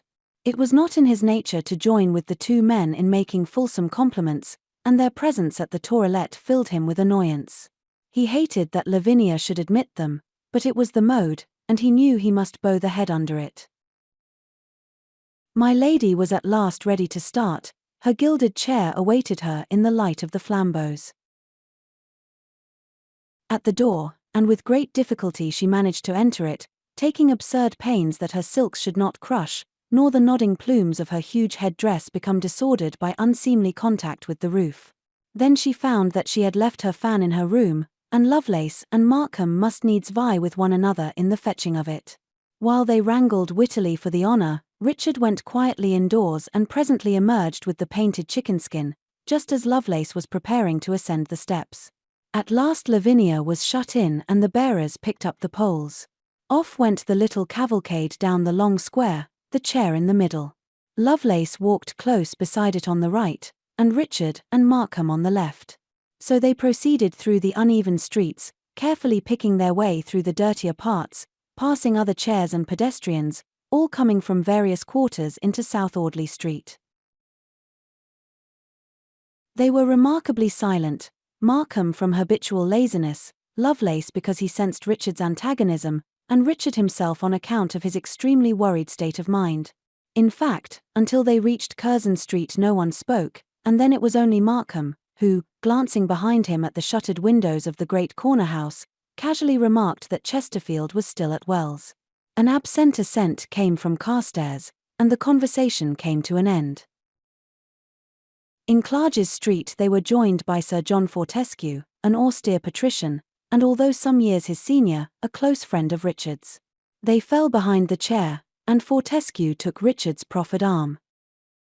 "I did not see you at White's today, John?" "No. I had some business with my lawyer. I suppose you did not stumble across my poor brother?" "Frank. I did not, but why the poor?" Fortescue shrugged slightly. "I think the lad is demented," he said. "He was to have made one of March's supper party last night, but at 4 o'clock received a communication from heaven knows whom which threw him into a state of unrest. What must he do but hurry off without a word of explanation? Since then I have not set eyes on him, but his man tells me he went to meet a friend. Damned unusual of him is all I have to say." "Very strange. Do you expect to see him tonight?" "I should hope so. My dear Carstares, who is the man walking by your lady's chair?" "Markham." "The other?" "Lovelace." "Lovelace? And who the devil is he?" "I cannot tell you, beyond a captain in the Guards." "That even is news to me. I saw him at Goostrey's the other night, and wondered. Somewhat of a rakehell, I surmise." "I dare say. I do not like him." They were entering the gates of Devonshire House now, and had to part company, for the crush was so great that it was almost impossible to keep together. Carstares stayed by Lavinia's chair, and the other men melted away into the crowd. Chairs jostled one another in the effort to get to the door, town coaches rolled up, and having let down their fair burdens, passed out again slowly, pushing through the throng. When the Carstares chair at last drew near the house, it was quite a quarter of an hour later. The ballroom was already full and a blaze of riotous colour. Lavinia was almost immediately borne off by an infatuated youth for whom she cherished a motherly affection that would have caused the unfortunate to tear his elegant locks, had he known it. Richard distinguished Lord Andrew Belmanour, one of a group of bucks gathered about the newest beauty, Miss Gunning, who, with her sister Elizabeth, had taken fashionable London by storm. Andrew wore a mask, but he was quite unmistakable by his length of limb and carelessly rakish appearance. Wilding, across the room, beckoned to Richard, and on his approach, dragged him to the card-room to play at lansquenet with March, Selwyn and himself. Carstares found the Earl in great good humour, due, so Selwyn remarked, to the finding of an opera singer even more lovely than the last. From lansquenet they very soon passed to dice and betting, with others who strolled up to the table. Then Carstares excused himself and went back to the ballroom. He presently found himself by the side of one Isabella Fanshawe, a sprightly widow, greatly famed for her wittiness and good looks. Carstares had met her but once before, and was now rather surprised that she motioned him to her side, patting the couch with an inviting, much beringed hand. "Come and sit by me, Mr. Carstares. I have wanted to speak with you this long time." She lowered her mask as she spoke and closely scrutinized his face with her bright, humorous eyes. "Why, madam, I am flattered. bowed Richard. She cut him short. I am not in the mood for compliments, sir. Nor am I desirous of making or hearing clever speeches. You are worrying me. Richard sat down, intrigued and attracted by this downright little woman. I, madam? You, sir. That is, your face worries me. Seeing his surprise, she laughed, fanning herself. 'Tis comely enough, I grant you. I mean there is such a strong likeness to a friend of mine. Richard smiled politely and relieved her of the fan. Indeed, madam? Yes. I knew this other gentleman in Vienna 3 years ago. I should judge him younger than you, I think. His eyes were blue, but very similar to yours. His nose was almost identical with yours, but the mouth no. Yet the whole expression, she broke off, noticing her companion's sudden pallor. But you are unwell, sir? No, madam, no. What was your friend's name? Ferndale, she answered. Anthony Ferndale. The fan stopped its swaying for a moment. Ah, said Richard. Do you know him? She inquired eagerly. Many years ago, madam, I was acquainted with him. Can you tell me, was he in good spirits when last you saw him? She pursed her lips thoughtfully. If you mean was he gay, was he witty, yes. But sometimes I thought Mr. Carstares, when he was silent, his eyes were so sad. Indeed, I do not know why I tell you this. You may be sure, madam, your confidence is safe with me. I had a great regard for this gentleman. He opened and shut her fan as he spoke, fidgeting with the slender sticks. You, too, were interested in him, madam? I do not think ever anyone knew him and was not, sir. It was something in his manner, his personality I cannot explain, that endeared him to one. And he once aided me when I was in difficulties. Richard, remembering scraps of gossip concerning the widow's past, merely bowed his head. She was silent for a time, staring down at her hands, but presently she looked up smiling, and took her fan away from him. I cannot abide a fidget, sir, she told him. And I see Lord Fotheringham approaching. I am promised to him this dance. She rose, but Richard detained her. Mrs. Fanshawe, will you permit me to call upon you? I would hear more of your friend. You, mayhap, think it strange, but... No, she answered. I do not. Certainly call upon me, sir. I lodge in Mount Street with my sister, number 16. I protest, madam, you are too good. Again, no. I have told you, I like a man to talk as a man and not as an affected woman. I shall be pleased to welcome you. She curtsied and went away on the Viscount's arm. At the same moment a voice at Richard's elbow drawled. Do I see you at the vivacious widow's feet, my good Dick? Carstares turned to face his brother-in-law, Colonel Belmanoir. Is not all London, he smiled. Oh, no, not since the beautiful Gunning's arrival. But I admit she is a dainty piece. And Lavinia, will she break her heart, I wonder? He laughed beneath his breath as he saw Richard's eyes flash. I trust not, replied Carstares. Are you all here tonight? Our illustrious head is absent, I believe. Andrew is flirting with the Fletcher girl in the blue salon.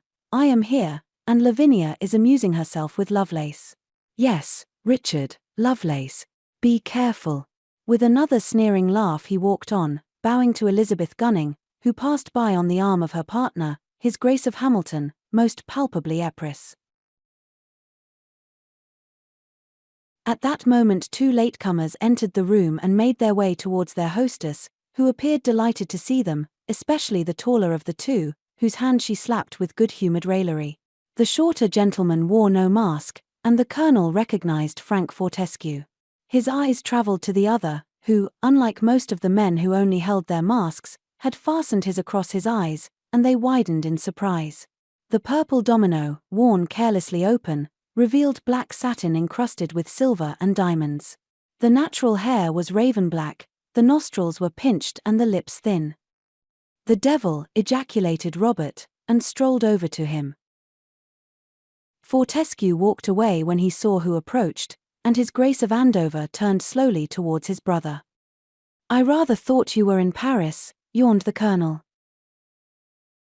"I am always sorry to disillusion you," bowed His Grace. "Not at all, I am transported with joy at seeing you. As is Lavinia, it appears." Lady Lavinia, on recognizing His Grace, had dropped her partner's hand and fled incontinent towards him. "You, Tracy," she clasped delighted hands on his arm. "This is very touching," sneered Robert. "It only needs Andrew to complete the happy reunion. Pray excuse me." "With pleasure," replied the Duke gently, and bowed as if to a stranger. "He grows tedious," he remarked, as soon as the colonel was out of earshot. "Oh, Bob. I take no account of him.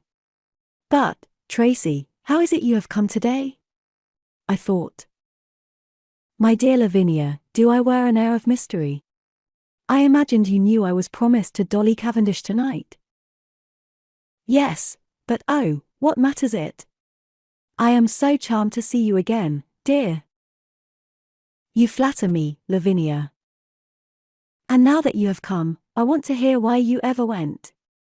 Tracy, take me into the room behind us. I know 'tis empty." "Very well, child, as you will." He held back the curtain for her and followed her into the deserted chamber. "You want to know why I went," he began, seating himself at her side. "I counsel you, my dear, to cast your mind back to the spring at Bath. Your affair. Of course. So the lady proved unkind?" "No. But I bungled it." "You? Tell me at once, at once." His Grace stretched out his leg and surveyed his shoe-buckle through half-closed lids. "I had arranged everything," he said, "and all would have been well but for an interfering young jackanapes who chanced along the track and saw fit to espouse Madame Diana's cause." He paused. "He tripped me up by some trick, and then cuve you two." "Who was it?" "How should I know? At first he seemed familiar. At all events, he knew me. He may be dead by now. I hope he is." "Gracious! Did you wound him?" "I managed to fire at him, but he was too quick, and the bullet took him in the shoulder. It may, however, have been mortal." "And so you went to Paris?" "Eh? To forget her." "And have you forgotten?"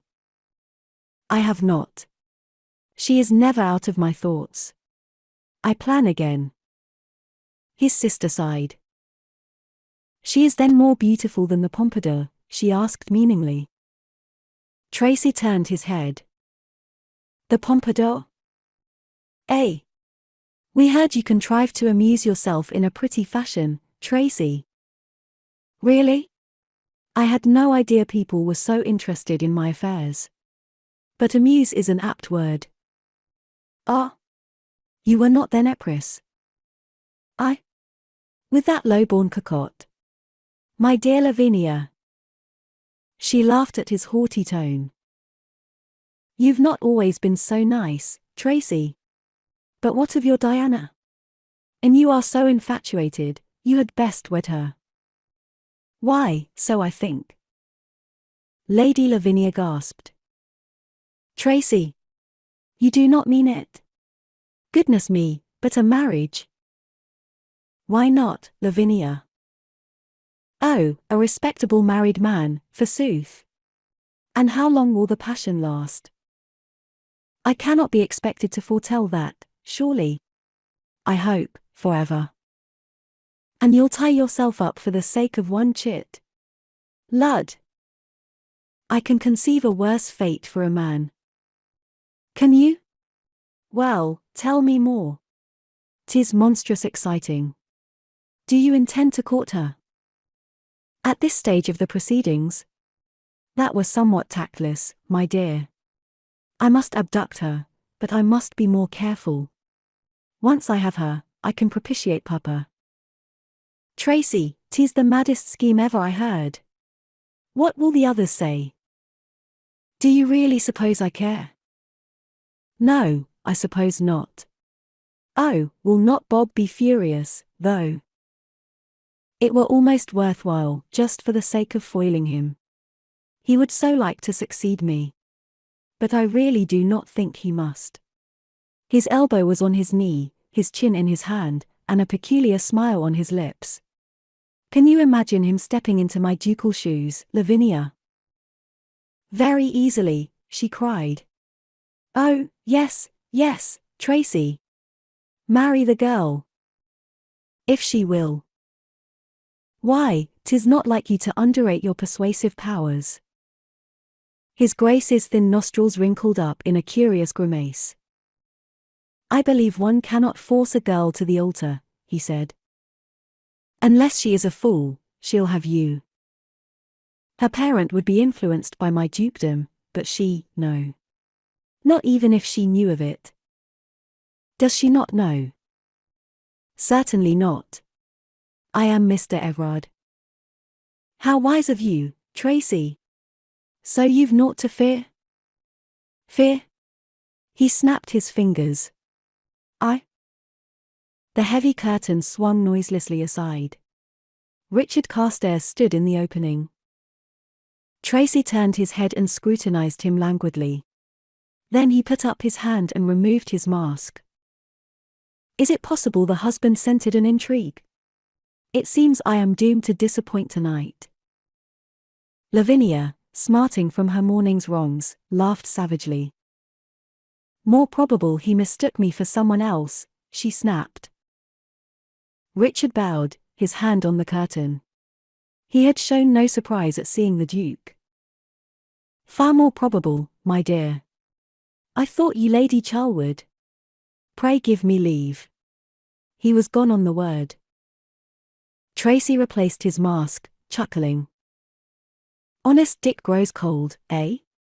But what a snub, Lavinia. Her little hand clenched. Oh, how dare he? How dare he insult me so? My dear sister, in all justice to him, you must admit the boot was rather on the other leg. Oh, I know. But he is so provoking, so jealous, so unreasonable. Jealous? And why? With an impatient twitch at her petticoat she made answer, not looking at him. Oh, I do not know. Nor he. Take me back to the ballroom. Certainly, my dear. He rose and led her out. I shall do myself the honor of waiting on you tomorrow. Yes. How delightful 'twill be. Come to dine, Tracy. Richard is promised to the Fortescues. In that case, I have much pleasure in accepting your invitation. In heaven's name, who is this? Lovelace was bearing down upon them. Lavinia. I have been seeking you everywhere, your servant, sir. He bowed to his Grace, and took Lavinia's hand. Oh, Harold, you remember Tracy, she said nervously. Tracy. I did not know you masked. I saw you last in Paris. Really? I regret I was not aware of your presence. It is a good many years since I had the honor of seeing you. 5, nodded Lovelace, and sent a smiling, amorous glance at Lavinia. Exactly, bowed his Grace. You have, I perceive, renewed your acquaintance with my sister. When they were gone he caressed his chin, thoughtfully. Lovelace, and Richard is so jealous, so unreasonable. Now I do hope Lavinia will do nothing indiscreet. Yes, Frank, I was talking to myself, a bad habit. Fortescue, who had come up behind him, took his arm. A sign of lunacy, my dear. Jim Cavendish demands you. Does he? May I ask why? He is in the card room. There is some bet on, I believe. In that case I shall have to go. You had best accompany me, Frank. Very well. You have seen Lady Lavinia. Beneath the mask his Grace's eyes narrowed. I have seen Lavinia. Also I have seen an old friend, Lovelace by name. The captain with the full-bottomed wig. Your friend, you say? Did I say so? I should correct myself, a friend of my sister's. Indeed? Yes, I believe I have seen him in her company. Tracy smiled enigmatically. I dare say. And what of you, Tracy? Well. What of me? You told me this morning that you had at last fallen in love. It is true. You are honestly in love? Honestly? How do I know? I only know that I have felt this passion for 4 months, and now it is stronger than ever. It sounds like love. Then, and she is a good woman, I hope she will consent to take you, such as you are, and make of you such as she can. Now that is very neat, Frank. I congratulate you. Of course she will take me, as to the rest I think not. Tare an ouns, Tracy. But and that is the tone you take with her, she'll have none of you. I have never found it unsuccessful. With your common trollops, no. But if your Diana is a lady, she will dispatch you about your business. Woo her, man. Forget your own damned importance, for I think you will need to humble yourself to the dust if all that you tell me has passed between you is true. They had paused outside the card-room. A curtain shut it off from the ballroom, and with his hand on it, Tracy stared arrogantly down at his friend. Humble myself? For gad, you must be mad. Belike I am, but I tell you, Tracy, that if your passion is love, 'tis a strange one that puts yourself first. I would not give the snap of a finger for it. You want this girl, not for her happiness, but for your own pleasure. That is not the love I once told you would save you from yourself. When it comes, you will count yourself as naught, you will realize your own insignificance, and above all, be ready to make any sacrifice for her sake. Yes, even to the point of losing her. His Grace's lips sneered. Your eloquence is marvelous, he remarked. I have not been so amused since I left Paris.